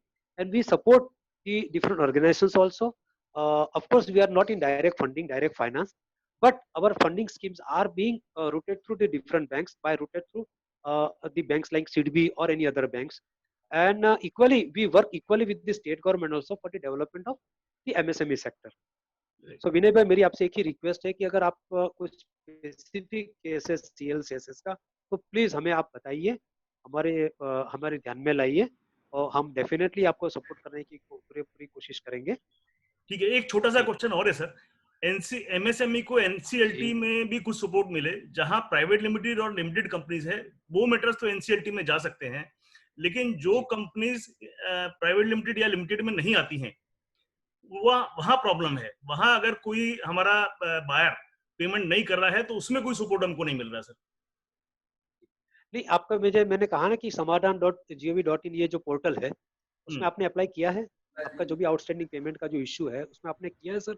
ना वो नहीं टाइम बाउंड है उसमें सारा प्रोसेसिंग, ठीक तो है। प्लीज आप उसका बेनिफिट लीजिए, क्योंकि आप आपके पास आईडी और पासवर्ड उसका रहेगा, आप अपनी एप्लीकेशन को ट्रैक भी कर पाएंगे कि आपकी एप्लीकेशन आपने जो किया कहाँ तक क्या स्टेटस है, ठीक है ना? और थैंक यू इसके सर। अलावा भी अगर फिर भी आपके पास अगर कोई ऐसा सजेशन हो जो एमएसएमईज को हेल्प करेंगे तो you are free to write us any time. Right sir. Vinay ji, आपके एसोसिएशन और एक बार साहब के पास जाके और थोड़ा कैसे इंटरैक्टिव करके पॉइंट टू पॉइंट क्वेश्चन करके will try to solve this issue. पर विनय भाई, मैंने देखा है आपको कि आप पहले दिन से जो लेबर को खाना खिला रहे हैं, जो लेबर मैनेजमेंट आपने किया, लेबर को आपने खुद बिठा के गांव भेजा, I think that is the biggest humanitarian deed you have done. Vinay भाई, हैट्स ऑफ टू यू। और आपके पूरे इंडस्ट्रीज इंडक्शन एसोसिएशन ने ये जो लेबर का ध्यान रखा, ये अपने भाई, हमने साल भर उनसे कमाया है, 10 साल उनसे कमाया, ये 2 महीने के लिए भी आपने फैक्ट्री 1 महीना बंद रखे और इनका जो संभाला है, मैं आपका खूब खूब अभिनंदन करता हूँ और आई salute you. Thank you sir. Request, Hiten भाई हमारे साथ है और पवन जी कंसल साहब है, दोनों एक इंटरनेशनल ब्रांड है आज की तारीख में, वर्ल्ड ओवर इनका प्रोडक्ट जा रहा है। आई वुड रिक्वेस्ट हितेन भाई कि हमारे साथ आज हमारे एक इंडस्ट्रीज की जो जिगर रखते हैं सोलंकी जी है, आप विजय जी साथ में है, कोई भी एक सवाल हो आपका जो हमारे पूरे इंडस्ट्रीज रिलेटेड हो, आई वुड रिक्वेस्ट हितेन भाई to give his question please. Before that somebody has raised about the email ID. Okay sir, we'll give them on kindly or I can spell out my email ID. Please sir. DCDI, D for Delhi, hello, DCDI dash AHMBAD @DCMSME.gov.in. The champion portal, the link for the champion portal is champions.gov.in. ठीक है sir, thank you so much, thank you so much. Balaria ji, आप unmute करेंगे और एक question पूछेंगे। हितेन भाई बलरिया। अच्छा sir, ये आपका एमएसएमई की न्यू डेफिनेशन हम सब मेंबर को कब से लागू होगी, क्योंकि उसका नोटिफिकेशन नहीं आया है? Sir we are also expecting notification very soon. जब तक नोटिफिकेशन नहीं आया है तब तक पुराना माना जावे? सर गेजेट नोटिफाई हो गया, ये नोटिफिकेशन इश्यू हो जाएगा और अभी नोटिफिकेशन वो क्लेरिफिकेशन आएगा किस डेट से ये एप्लीकेबल है। ठीक है, अगर 20 करोड़ से इन्वेस्टमेंट कम है और टर्नओवर 105 करोड़ है तो वो बाहर निकल जाएगा कि एमएसएमई में रहेगा? सर ये सारी, इसके लिए हम भी इसीलिए नोटिफिकेशन का वेट कर रहे हैं, क्योंकि ये सारी जो क्लेरिफिकेशन है वो नोटिफिकेशन में ही पता चलेगा। चलो, अब हमें क्लस्टर करना है, कुछ भाईंदर कुछ, तो क्लस्टर का पहला मेरे को समझ है कि जगह हमें ढूंढ के लेनी है और जगह का प्रावधान क्लस्टर वाले लोग खुद करेंगे। दिस इज राइट और रॉन्ग? हाँ, एमएससी सीडीपी में जो है, जो लैंड और बिल्डिंग जो है, लैंड एंड बिल्डिंग जो है, either the cluster should provide और the state government should provide. तो स्टेट गवर्नमेंट या क्लस्टर, तो अगर क्लस्टर 10 साल 15 साल की वो किसी से कोलैबोरेशन करके वो जगह का बिल्डिंग का बंदोबोग कर लेता है, रेंटल बंदोबस्त कर लेता है, लॉन्ग टर्म लीज पे ले सकते हो सर। कितना लॉन्ग टर्म चाहिए? सर हम लोग एक्सपेक्ट करते हैं करीबन मिनिमम 20 इयर्स। 20 इयर्स, अच्छा 20 इयर्स के बीच में लीज में लेने के उसके रेंटल खर्चा होगा, और ये क्लस्टर अपने आप वो खर्चा, उनके आदमियों का खर्चा अगर बाद में न पे कर पाएंगे तो क्या होगा? सर ऐसा है कि देखिए, जो भी अगर मान लीजिए, हम इसको, इस सवाल को हम थोड़ा सा इस तरह से समझने की कोशिश करते हैं कि ये जो ग्रांट मिलेगी वो वन टाइम ग्रांट होगी, आपको ऑपरेट आपको करना है, क्लस्टर को करना है, ऑफ कोर्स इसमें से प्रॉफिट नहीं कमाना है जो कॉमन फैसिलिटी सेंटर में से, लेकिन उतना तो आपको जनरेट करना है कि आप उसको रन कर सके और Correct. आप उसमें उसके डिप्रिसिएशन का आप केयर कर सके और उसमें फर्दर डेवलपमेंट के लिए भी आप कुछ फंड जो उसमें इकट्ठा कर सके। तो चार्ज लेना पड़ेगा। So it should be bankable. ठीक है, project should be bankable. Survival. Balaria साहब, वी कुशल भाई, विल 1 to 1 एक कनेक्ट कर लेंगे। साहब वेंडर में है तो हमारी मुंबई में जो ऑफिस है साकी नाका पर, वहाँ हमारे डायरेक्टर है मिस्टर गोके, आप उनसे संपर्क कर सकते हैं और क्योंकि बहुत सारे क्लस्टर प्रोजेक्ट जो है महाराष्ट्र में ऑलरेडी इम्प्लीमेंट हो चुके हैं कॉमन फैसिलिटी सेंटर। आज हमारे इंडस्ट्री को सर एक कॉइल स्लिटिंग, कटिंग, पॉलिशिंग, ये सारी चीजें का एक सबको जरूरत है और कोई अकेला आदमी डाल नहीं पाता है, तो ये सबके लिए यूज में आ जाएगी, सब लोग उसका सर्विस चार्ज दे देवे क्लस्टर को और क्लस्टर का उपयोग सब कर सके। परफेक्ट। सर सर एक जो है हमारी वेबसाइट है dcmsme.gov.in और ये हमारी स्कीम का नाम है micro small enterprise cluster development programme. आप स्कीम को डाउनलोड कर लीजिए और आपको करना है सारा ऑनलाइन ही अप्लाई करना है। Perfect, sir. Thank you so much, sir. Thank you. I would request Sri Mishra sir.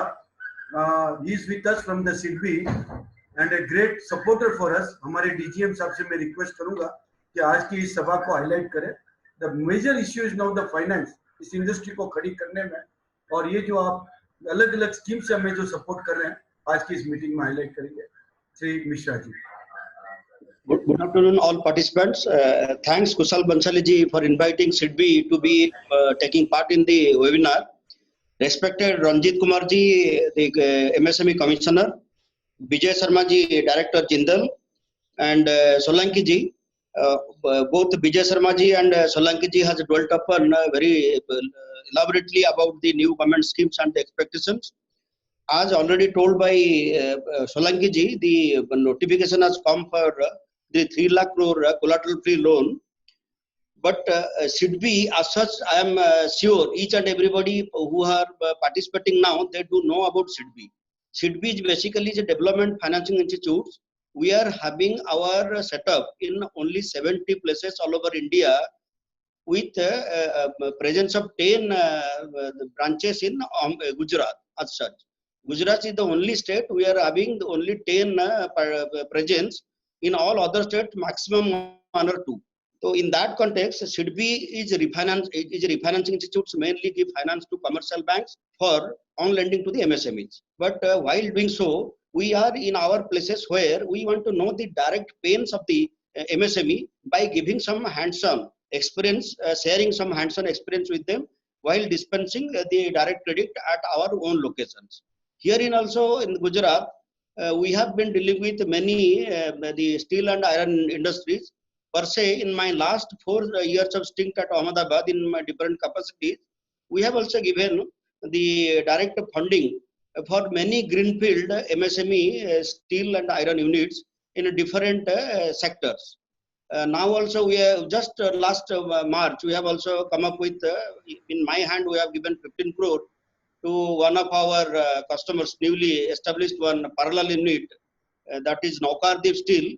The industry is worth of 30 crore. We had given around 17 crore of term loan and 3 crore initially for the working capital. It may climb up. But due to this corona, now the economy has slashed down and there have been many policy measures taken rightly at the time. I want to highlight, see, the scheme of the 3 lakh crore emergency loan, government has announced on the 13th May 2020.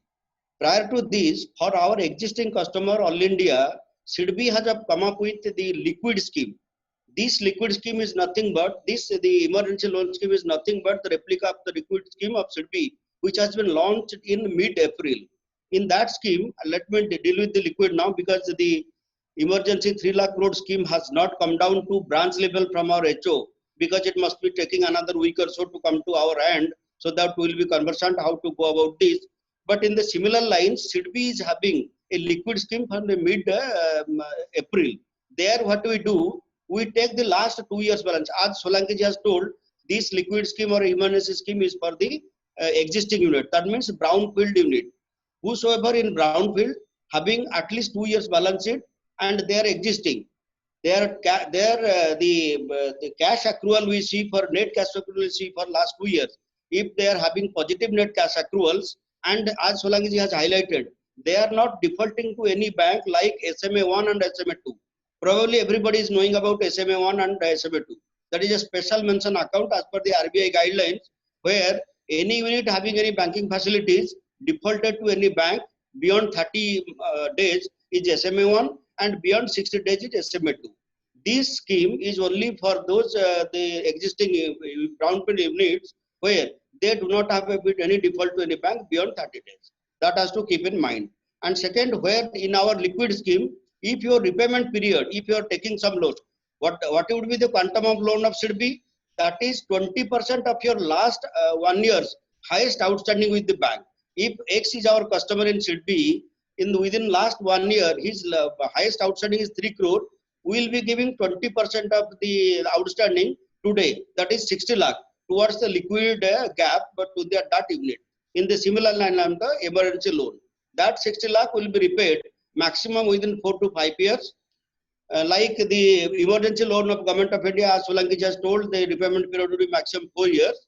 In our case, in liquid, if the repayment period is within 18 months, we give the rate of interest at 7.040%, which is very, very, very low in comparison to the prevailing rate. And it is basically a very severe kind of extending loan at this critical juncture of the liquidity trap of each and every MSME units. Number two, if the repayment period is more than 18 months and up to 4-5 years, then there we are taking one UER rate, which would be not maximum than of 9.5, and more or so, depending upon our internal rating, we give somewhere around to 9 to 9.25%. This is basically for the existing units. SIDBI as such does the greenfield unit in all over the India, but per se, because of this corona, there might be their fear that the greenfield unit may not be coming, but there is nothing like that. Greenfield unit, when come up in different sector, its implementation takes minimum 1 to 1.5 years, even for up to 2 years also. Within the 2 years, it would be definitely the economy will change and anybody can catch up the market. So do not have any fear. Even if we have greenfield unit, we can approach SIDBI for funding. And normally we do greenfield unit in a ratio of 70-30%. 30% is the promoter contribution and 17% is the debt. And in the similar lines, if somebody comes to SIDBI and discuss, we can go ahead as per the merit of the proposal. And apart from that, in existing unit, we give for modernization, diversification or upgradation. So in any kind of the capex investment, kindly be in touch with SIDBI. We will be definitely taking the case on merit, even in this critical period, so that we will be ready for the oncoming time when the market is picking up. And in between, as Solanki ji has told, a few doubt in the minds about the definition. Sir, let me tell you, we have also SIDBI have the same debate upon the definition. Nobody is sure whether it is or and, either plant and machinery or turnover, or plant and machinery turnover both. So once the gadget comes and notification comes, it would be more clear. But because I personally we feel it may be delayed, because there might be some internal discussion to amend the medium scale unit, like perhaps they are thinking about raising the plant and machinery investment up to 50 crore and also the turnover up to 200 crore. That might be the thing behind to get the delayed notification that will come. And regarding that 3 lakh crore, as Solanki ji told, the guarantee scheme will be in the hands of NCGTC. One organization has been created by SIDBI as a subsidiary. That organization will be dealing with the 3 lakh crore, and there the unit will be getting the coverage without any membership, the membership fee by the membership banks, and also the annual fee by the ultimate MSME borrower. That is a glaring scheme is coming. Number two is 20,000 crore subordinate debt. Everybody is knowing that what is subordinate debt. Subordinate debt is only a quasi equity where the repayment period will be more than 3 years for that subdebt component, and it is basically required for leveraging the present difficulty. If the promoter is not bringing in the promoter contribution, then he may not be getting the liquidity support or the capex support. For that, government has rightly come up with the 20,000 crore, where the subdebt will be taken by the MSME unit from the bank. At the same time, the debt from the bank. The debt would be at a lower rate. Subdebt might be a bit higher rate because it is nature of it unsecured. Number third is the 50,000 crore fund of funds. There, Government of India is coming up with the two concepts. One is 10,000 crore would be the mother fund. That mother fund will be creating 40,000 crore of daughters fund.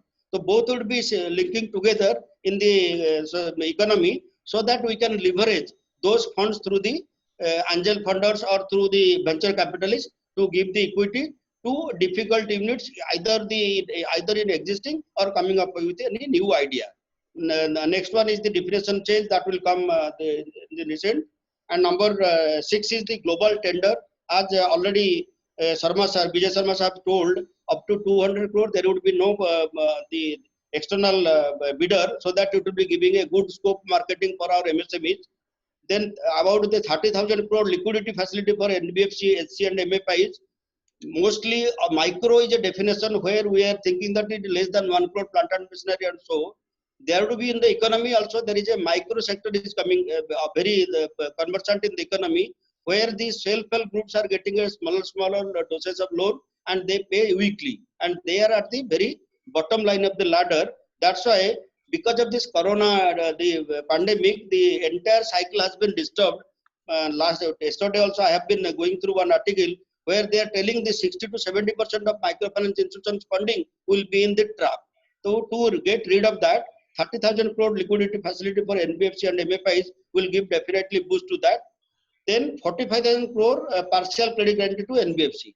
Because NBFC structure has come into a trouble, that's why there is a guarantee concept comes, because bankers are taking care to finance them. If Atal once the guarantee fund comes, then that will also create a tunnel to give the rightly and timely fund to NBFC. I would request all stainless steel and our JB and JITO members कि एक बार हम सिडबी में personally as a delegation जाएं और जो government की नई schemes और नई हेल्पिंग हैंड आ रहे हैं उनको हम सब सहयोग से प्राप्त करें. नाउ आई वुड रिक्वेस्ट हमारा जो पाटा इंडस्ट्री एसोसिएशन है वो बहुत ही एक जबरदस्त मिशन के साथ आए हैं, एक नए इनिशिएटिव के साथ आए हैं. जितेन भाई, this is the first initiative by any association. किस तरह से 1-to-1 सपोर्ट करें, हम कैसे कंधा बने एक दूसरे का. So the biggest thing, the stainless steel re-rollers association जो साथ में आए हैं. Bhansali sir, I will request kindly give my email ID ds.mishra@sidbi.in. Yeah, we are putting in the chat box, sir. We are putting in the chat box. Here in Ahmedabad, sir, I want to add another more. Here in Ahmedabad, Mangalam Alliance, Agarwal Mittal, Savitri Alliance, Ashribad Re-rolling, Rolling Mill, all these the utensil manufacturer. Yes. We are associated with them, and we have been representing in different fora like the MSME. We are going hand in hand with MSME, and anybody whosoever wants to get a fund for these kind of either upgradation, modernization or development, or even for greenfield project, please do contact us. Wherever the project is bankable on merit, we will definitely extend our wholehearted support. And per se, let me tell with a very gratification way to this land, Gujarat. Sir, when I came to this Ahmedabad, I was going to the SLBC. The total MSME credit was hovering somewhere around 30,000 crore in Gujarat. But today it must have been doubled. And because of this pandemic, because of the scheme, whatever Government of India has launched, it may be multiplied in that manner. So this, the Gujarat as such, the land has some flavor for this kind of entrepreneurship. Today also in this pandemic we have realized the labor problem, and I personally feel many of my customers comes and they tell about the labor difficulty in the oncoming days. My request would be to these entrepreneurs whosoever are participating here or through our mouth campaigning, let us have a confluence, Eastern and Western. I should also plead and put up to the commissioners have here, if Gujarat we have capital and in Eastern part if we have labor, why can't we confluence both into interpreting both the things? Few entrepreneurs from the Gujarat may be given the opportunity to have some plant there at the eastern side, so that the transportation and other cost may be reduced, because raw materials are available there in like Odisha and Jharkhand. Mainly the sponge iron and other irons are plenty available there. This kind of things we can take up. Although I am a banker, my role comes at the end of the project where the finance is required. But there are many things we have to think of, and this pandemic has opened our eyes.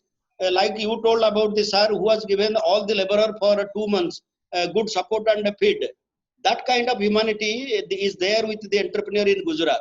Okay. And we are sitting here to see that the industry is blooming. But when I have personally, I have been posted in 5 states. My feeling about Gujarat way, but 60-70% above than any other states. So let us have also that confluence, so that this kind of difficulty we can come over very easily. No migration. If migration, it would be lesser. And basically the upper industry like steel and iron, These are the basic industry. They can support the extensive unit in the eastern part, so that this kind of labor problem during this the pandemic or so we can cope up with and we can overcome. Mishra साहब, आपने आज इतनी बड़ी बात कह दी कि ये time में पार्टनरशिप करने का। आप 8-10 इंडस्ट्रियलिस्ट मिलिए, मैं आपको ईस्टर्न इंडस्ट्री से मिलाता हूँ और आप बैकवर्ड इंटीग्रेशन कीजिए, फॉरवर्ड इंटीग्रेशन कीजिए। I think it is one of the biggest thing. आज अगर पूरे में सेमिनार की सफलता कहूँ तो आपका ये पॉजिटिव नोट है कि why not we join hands. Mishra साहब, that is the great spirit what you have shown to us. I think Hiten भाई और सब अपने विनय भाई, विजय साहब ने जो बात की कि भाई why not we join hands for the technology, for the collaboration, I think it's a big thing. आज मिश्रा साहब आपने की, आपका मैं खूब साहब धन्यवाद देता हूँ। आई वुड रिक्वेस्ट पवन जी, आपका क्या क्वेश्चन है, और फिर हमने पाटा एसोसिएशन ने जो एक मिशन उठाया है उसके बारे में हम मदन जी से बात करना चाहेंगे। पवन जी, आपका एक question short and sweet to our panellist. Pawan ji is an international brand into the stainless steel crockery and इनका माल लगभग दुनिया के सब देशों में जाता है। पवन जी सर प्लीज। पवन जी कंसल साहब बोलिए। हाँ, सभी को मेरा प्रणाम। सर, मेरा निवेदन कुछ इस तरह से है कि हम लोगों ने कुछ रिसर्च की है कि क्या प्रोडक्ट बनाए जाएं और वक्त के अनुसार क्या जरूरत रहेगी, और आने वाले वक्त में साल 2 साल 5 साल में किस तरह की डिमांड आने वाली है। तो सबसे पहले तो एक्सपोर्ट में हमारे पास बहुत ही ज़्यादा बड़ी डिमांड्स जो है आ चुकी हैं और आने वाली है। दूसरा जो है, इंडिया के अंदर में जो मार्केट है वो जो चाइना से फ्लडेड था, वो सारा का सारा अब हमको ही फीड करना है। तो इसके लिए हमारे को कैपेसिटीज बढ़ानी है और वो कैपेसिटीज अनलिमिटेड बढ़ानी है। तो उसके लिए दिमाग में बहुत ज़्यादा उलझन है। वो उलझन मैं आपके सामने रखना चाहता हूँ कि हमें बहुत बड़ी इन्वेस्टमेंट की जरूरत है। 30-70 का रेशो है, 30% हमें लगाने हैं, 70% बोरोइंग हो जाती है बैंक से। अब क्या है कि हमारा पैसा तो काम में पहले ही लगा हुआ है और पहले ही हम लोग जो है कैश क्रंच में आ चुके हैं।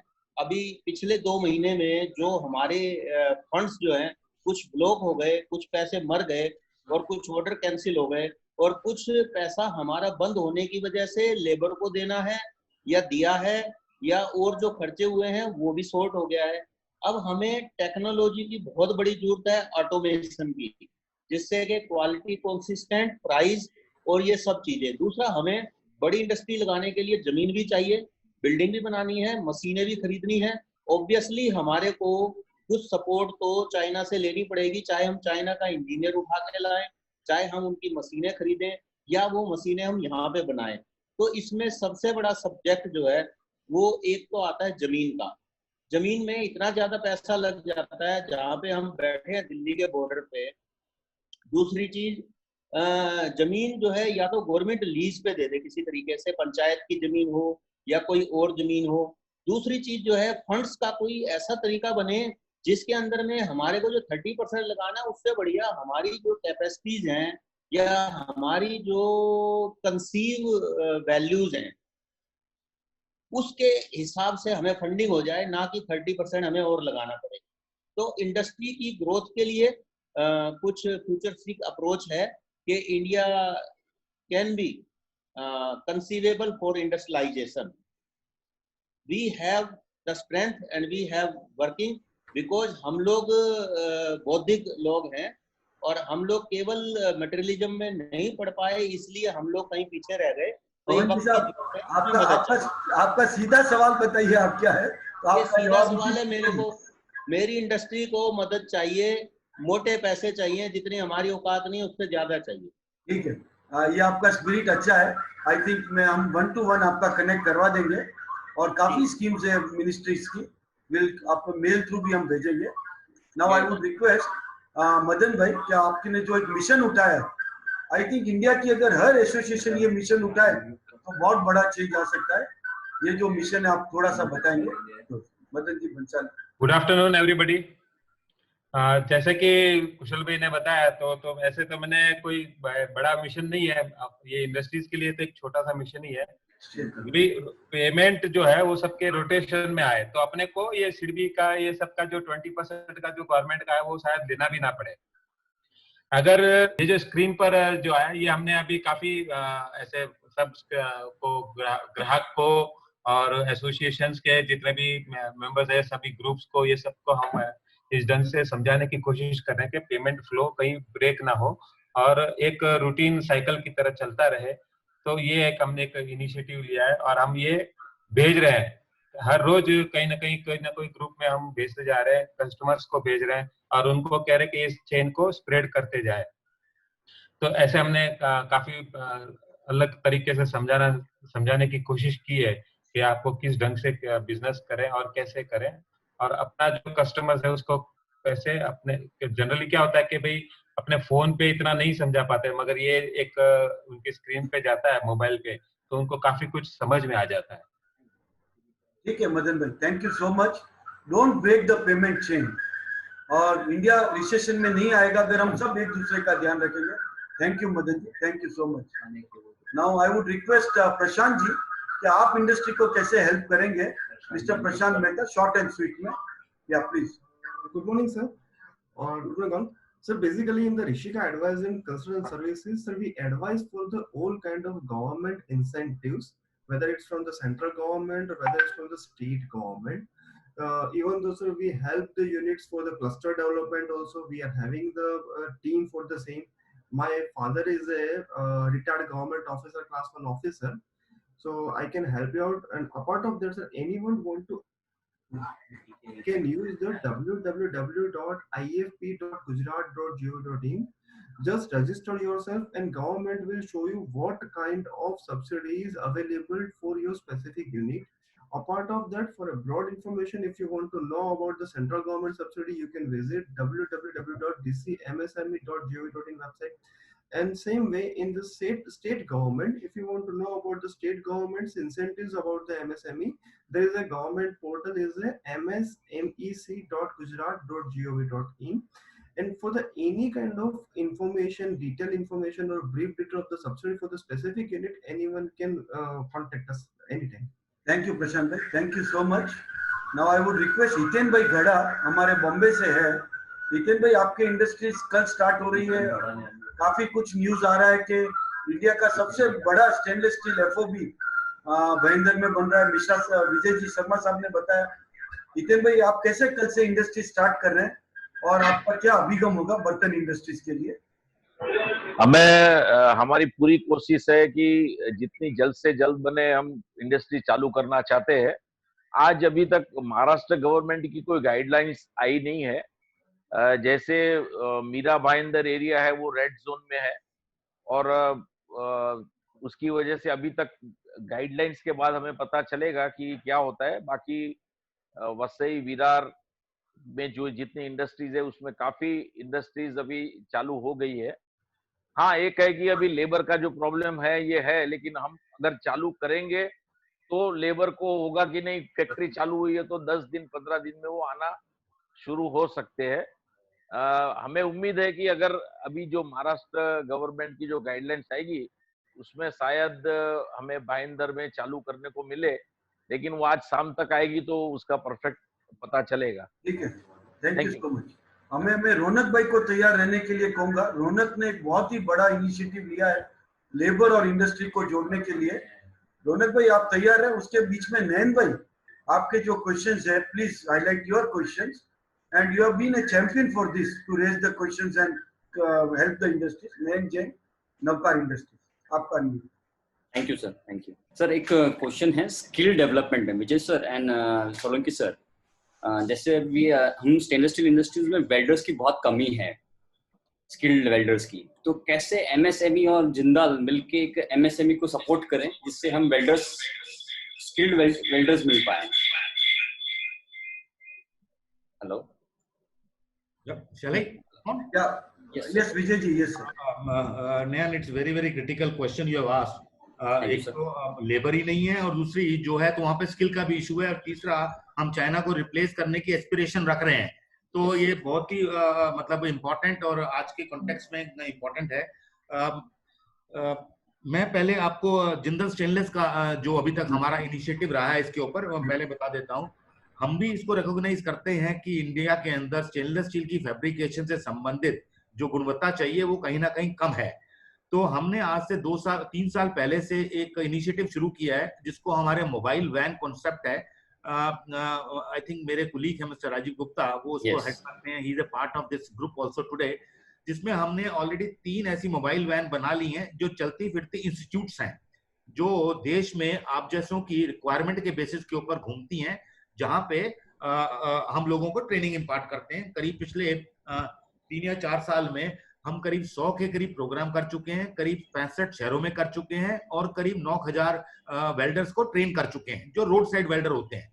इसके अंदर से कुछ ऐसे भी हैं जैसे ICF RCF जैसे प्रोग्राम भी हम करते हैं, लेकिन this facility is available to this group in the sense कि अगर आप मिलके किसी जगह पे इस तरीके की ट्रेनिंग करना चाहते हैं, आपकी फैक्ट्री में 4 वेल्डर हैं, दूसरी फैक्ट्री में 5 हैं, so this is facilities available. दूसरा, हम लोग NSGC के साथ मिलके काम कर रहे हैं। अगर आप 1 या 1.5 मिनट मिस्टर राजीव गुप्ता को देंगे, वो आपको बता पाएंगे कि NSGC में हम कहाँ पहुंचे हैं। इनको अगर आप अनम्यूट कर दीजिए। बट आपका सहयोग बहुत जरूरी इसलिए चाहिए कि जब तक जो यूजर आगे बढ़ के नहीं हाथ हैंड होल्डिंग करता तो कहीं ना कहीं उसका इम्पैक्ट कम रहता है। तो बट ये इनिशिएटिव को हमें बहुत तेजी से आगे बढ़ाना है कि ज्यादा से ज्यादा लोग स्टेनलेस स्टील को वेल्डिंग करके अच्छे तरीके से आ पाए। थैंक यू सो मच नयन भाई, this initiative is a very very innovative और स्किल डेवलपमेंट में हमारे पास जिगीश भाई है। हमने क्या कर रहे हैं यहाँ पे अदानी के लेवल पे सॉफ्ट स्किल्स डेवलप करने के लिए। जिगीश भाई हमारे अहमदाबाद चेयरमैन, आप ये जो आपका एक सपना है स्किल डेवलपमेंट सेंटर का, उसके बारे में 1-2 मिनट के बाद बताइएगा।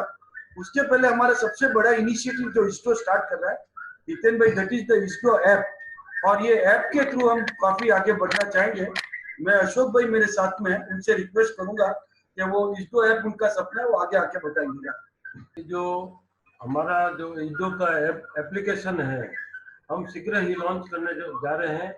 इसमें पूरी स्टेनलेस स्टील के रिलेटेड सभी जानकारियां प्राप्त होगी। इसमें आपके प्रोड्यूसर कौन है, आपके बायर कौन है, किससे माल लेना चाहते हो, किसको सप्लाई करना है, सप्लायर, और एक B2B का जरिया हम इसमें एप्लीकेशन में करना चाहते हैं।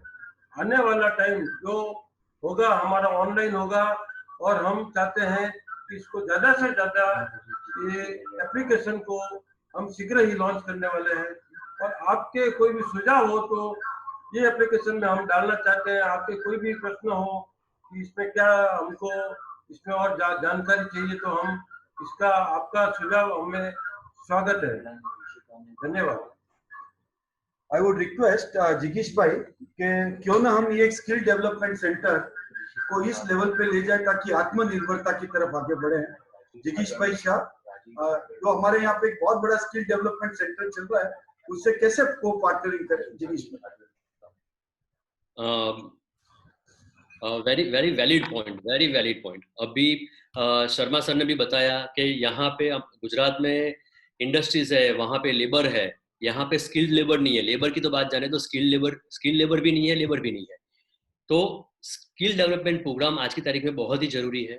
और अगर साथ में मिलकर अगर skill development, JITO is planning to start a skill development programme जिसमें 5-6 जो स्किल है, इंपॉर्टेंट स्किल्स है, वो जो अनस्किल्ड लोग हैं उसको सिखाने का प्रयास हम कर रहे हैं। और इसमें अगर आप सबों का कुछ भी कंट्रीब्यूशन, इवन मेंटरशिप भी मिल जाएगा कि आपकी इंडस्ट्रीज में किस टाइप के लेबर्स चाहिए ज्यादा से ज्यादा, तो उस तरह के प्रोग्राम भी हम स्टार्ट कर सकते हैं। थैंक यू कुशल भाई। नयन भाई, आप प्लीज इसमें थोड़ा सा आगे बढ़िएगा और हम विजय शर्मा से आपकी मेंटरशिप से इसको एक नेक्स्ट लेवल पे ले जाए। नाउ आई वुड रिक्वेस्ट हमारे ही अपने हीराचंद जी से कि आगे के कार्यक्रम में आपकी पाइप इंडस्ट्री आप कैसे स्टार्ट करेंगे।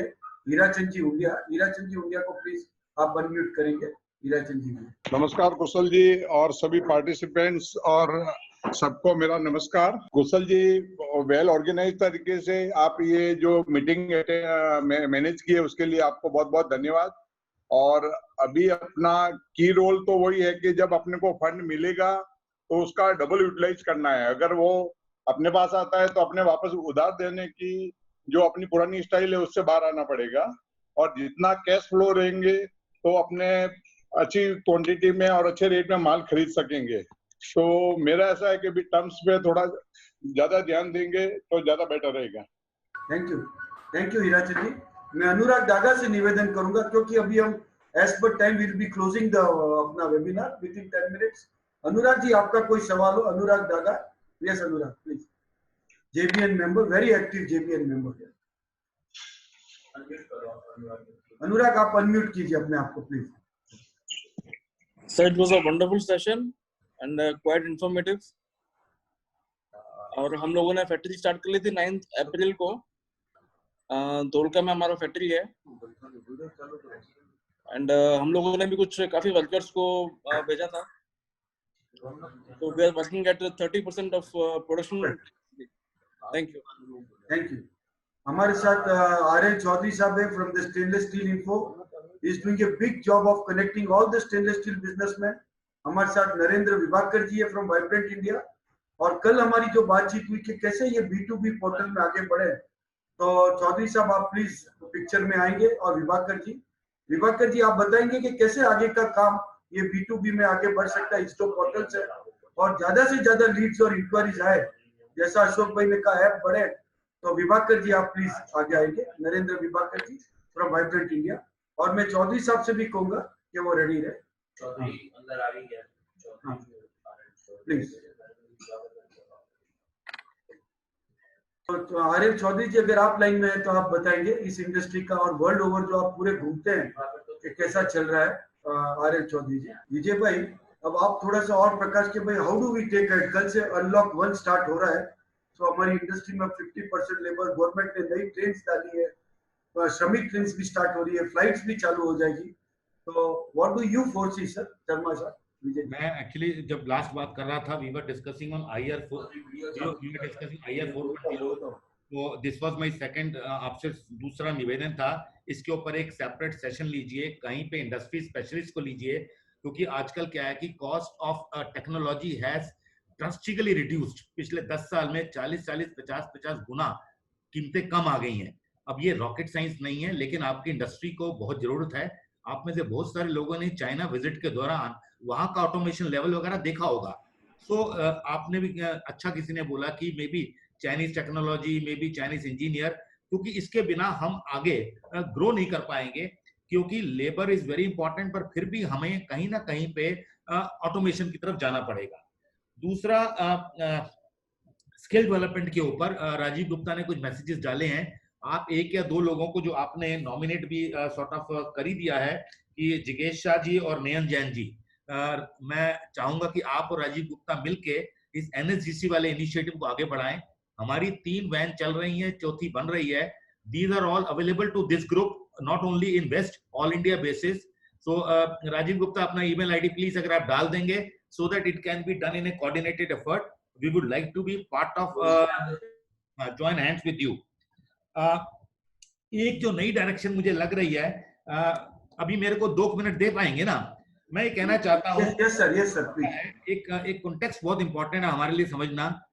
इंडिया वर्ल्ड की टॉप 7 इकोनॉमीज 2 ट्रिलियन से ज्यादा में 5वें नंबर पे आता है, पॉपुलेशन में दूसरे नंबर पे आता है, पर कैपिटा GDP में 142वें नंबर पे आता है। इसका क्या मतलब है? कहीं ना कहीं परचेजिंग पावर पैरिटी की तरफ मैं बात कर रहा हूं मैं।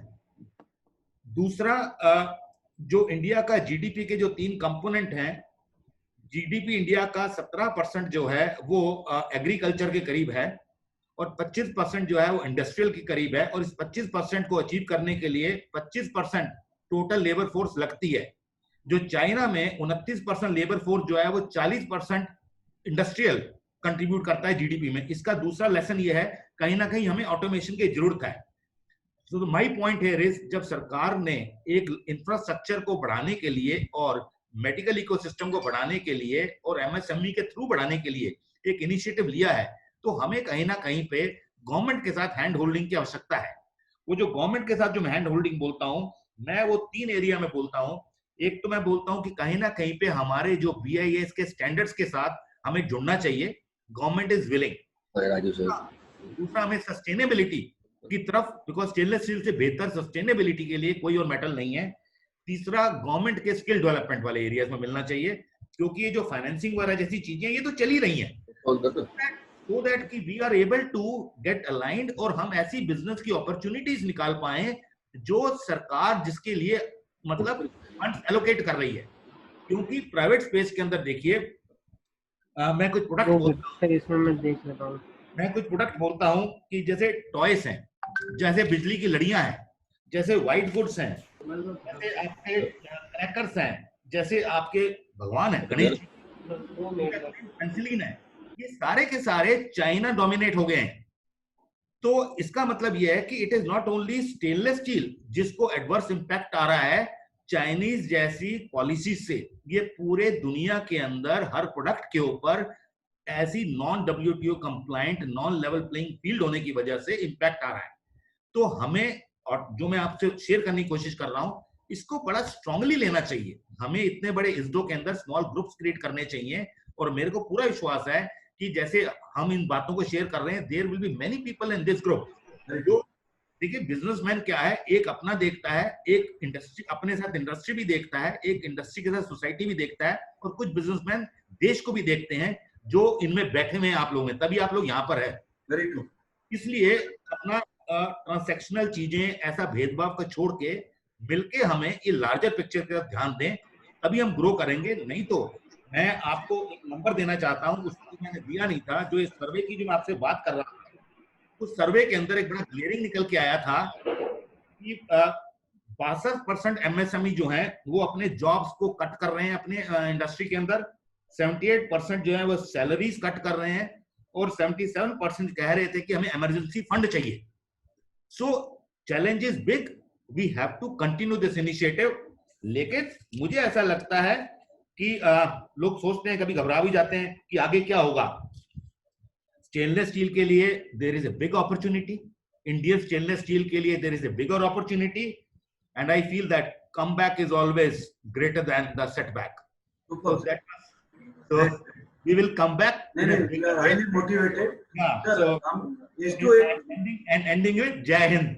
Thank you. मैं आपको सबसे बड़ी बात कहूंगा कि आज ये जो हिम्मत आई है, आप जो ये बता रहे हैं कि भाई अब ये लार्जर पिक्चर की बात कर रहे हैं, आई think it's a bigger thing sir. और ये लार्जर पिक्चर के लिए हम सब कटिबद्ध है। यहाँ फेसबुक में और यहाँ के पार्टिसिपेंट्स एक वो लेते हैं कि no we will be committed to larger picture.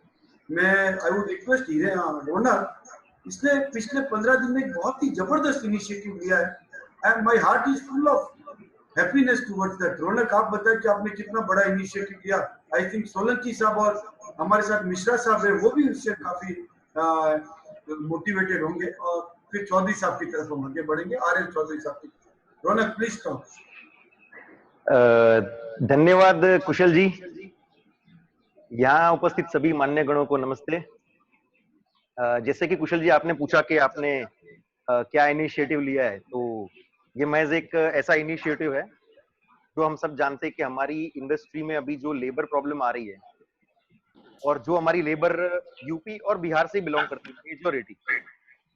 मैंने इस इनिशिएटिव में ये प्लानिंग की हुई है कि हम हमारे लोकल एरिया में से हम लेबर्स को फैक्ट्री से कनेक्ट करें उस हिसाब से। जैसे कि आप एक एग्जांपल देता हूं, उबर ऐप आप यूज करते हो टैक्सी के लिए, जो पैसेंजर को ड्राइवर से कनेक्ट करता है GPS के थ्रू। मैं एक ऐसा प्लेटफॉर्म बनाने जा रहा हूं जो लेबर वर्क करने चाहने वाले लोगों को फैक्ट्री से कनेक्ट करेंगे, और उसके लिए मैं छोटे छोटे एरिया से ट्राई कर रहा हूं, जैसे गांव खेड़े से सरपंचों से मुलाकात कर रहा हूं, आंगनवाड़ी में जा रहा हूं। तो मैं चाह रहा हूं कि ये लोकल में काफी हेल्पफुल रहे। तो इसके लिए अभी शुरुआत ही की है, पर मैं चाहता हूं कि आप सब लोग के सपोर्ट से, आप लोगों की तरफ से अच्छा रिस्पॉन्स मिले और हमारी इंडस्ट्री दिस इनिशिएटिव आपको नेक्स्ट मंथ में ये ऐप के थ्रू स्टार्ट करना है, और हमारे फैक्ट्री में कुछ लेबर पहुंचा रही है, तो दैट इज वन डेफिनेटली। एक सबसे बड़ा इनिशिएटिव अभी ISDO लेने जा रहा है।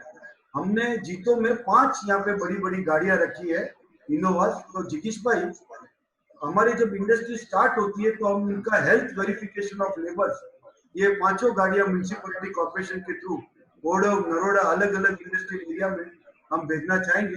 तो RL चौधरी साहब, अभी प्लीज आप बताइए sir, how do we connect to the world businessman through this platform sir? RL Chaudhary साहब।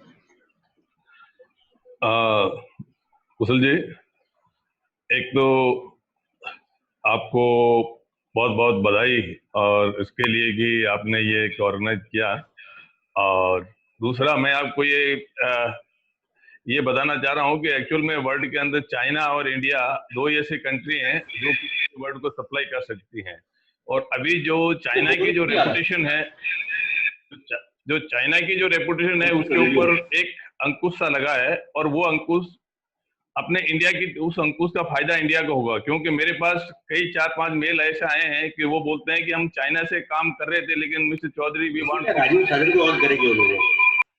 तो हाउ टू पॉसिबल इट। तो इसका मुझे लगता है कि चाइना का जो मार्केट है वो भी हमें 1 साल 2 साल तो मिलेगा ही। अभी जब हमें एडवांटेज मिलता है तो हमें वो एक काम बड़े मतलब उससे लेना चाहिए कि हम किसी बॉर्डर को हम सप्लाई कर सकें और उसको टाइमली उसको सप्लाई कर सकें, उसको अपना कस्टमर बना सकें। और अभी एक बहुत अच्छा मौका है हमारे पास में कि चाइना से जो काम कर रहे थे वो लोग नहीं करना चाहते उनके साथ में, और उनको वो सिर्फ डाइवर्ट होते हैं इंडिया के अंदर।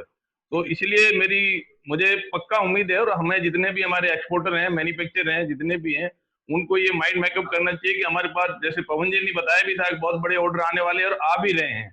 और अभी भी जितने एक्सपोर्टर हैं उनके पास में बहुत नए मेल आ रहे हैं कि हम चाइना से काम करना नहीं चाहते। अब लोगों को विश्वास नहीं है, इसलिए एक अच्छा बनना चाहिए।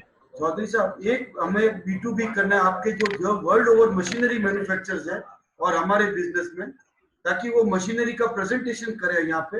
और जिन बिजनेसमैन को डायरेक्ट कम्युनिकेशन करना है इंडिया के मशीनरी मैन्युफैक्चरर्स और वर्ल्ड के बेस्ट, ताकि हमारा प्रोडक्शन आगे आए। प्रोडक्शन होगा तो अपने एक्सपोर्ट कर पाएंगे। तो नेक्स्ट महीने आप एक B2B मशीनरी मैन्युफैक्चरर्स और यूजर्स के साथ रखें, ये हमारे इसको की आपकी विनती है। Thank you so much Chaudhary. Thank you जी। Thank you. हाँ, अमित जी जोशी, एक बहुत अभी जो रेन 2-4 दिन में जो महाराष्ट्र से लेके पूरा बारिश आएगी, अमित भाई आपका जो इनिशिएटिव है, आपका जो कहना है कि next war is for the water, तो Amit Joshi I would request कि 1 मिनट में आपका बताएंगे the initiative of Amit Joshi. Amit bhai is into the water harvesting and he has done here wonder. He is the recipient of many awards for doing the water harvesting, और आज industry water harvesting की तरफ आगे बढ़े, ये हमारी सोच है। अमित प्लीज। सर, पानी के संवर्धन और पानी के कंजर्वेशन के लिए हम कमिटेड है। MSME हो या लार्ज इंडस्ट्री हो, पानी की कीमत, जिनके पास पानी है वही जीतने वाले हैं। तो रेन वाटर हार्वेस्टिंग की टेक्नोलॉजीज के थ्रू हम आपको सक्षम करने के लिए कमिटेड है। हम आपके साथ है, कहीं पर भी कैसे भी आपको इस रेन वाटर का आपके रिसोर्स के तौर पे फ्री ऑफ कॉस्ट में यूज करना है, आगे बढ़ना है, हम आपके साथ जुड़े हुए हैं। बहुत बहुत धन्यवाद करता हूं मैं सोलंकी साहब का, शर्मा कमिश्नर साहब का, सिब्बी का, कुशल भाई और एंटायर जीतो और JBN फैमिली का, कि इतने जबरदस्त इनिशिएटिव के तहत ये एक इनिशिएटिव ऐसा है कि जो हर बंदे को हैंड होल्ड करके आगे ले जा रहा है। बहुत बहुत धन्यवाद आपको। राजीव भाई प्लीज आप बोलिए साहब। राजीव भाई। नहीं, मैं तो आज काफी समय हो चुका है। मैं अशोक भाई, कुशल भाई और पूरी टीम को, ISDO की टीम, जीटो की टीम, JBN की टीम, सबको बधाई देना चाहता हूँ कि बहुत इंफॉर्मेटिव और बहुत वर्थवाइल डिस्कशन रहा। So my compliment to entire team of the JITO, JBN, ISDO and MSC, सबको thank you so much.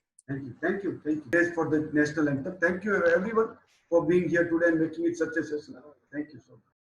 Jana Gana मन अधिनायक जय हे भारत भाग्य विधाता, पंजाब सिंध गुजरात मराठा द्राविड़ उत्कल गंगा, विंध्य हिमाचल यमुना गंगा, उच्छल जलधि तरंगा, तव शुभ नामे जागे, तव शुभ आशीष मांगे, गावे तव जय गाथा, जन गण मंगलदायक जय हे भारत भाग्य विधाता, जय हे जय हे जय हे जय जय जय जय हे।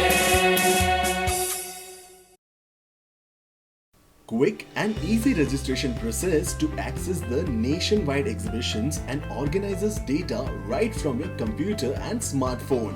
Log in to www.myexi.com. Registration free for a limited time period.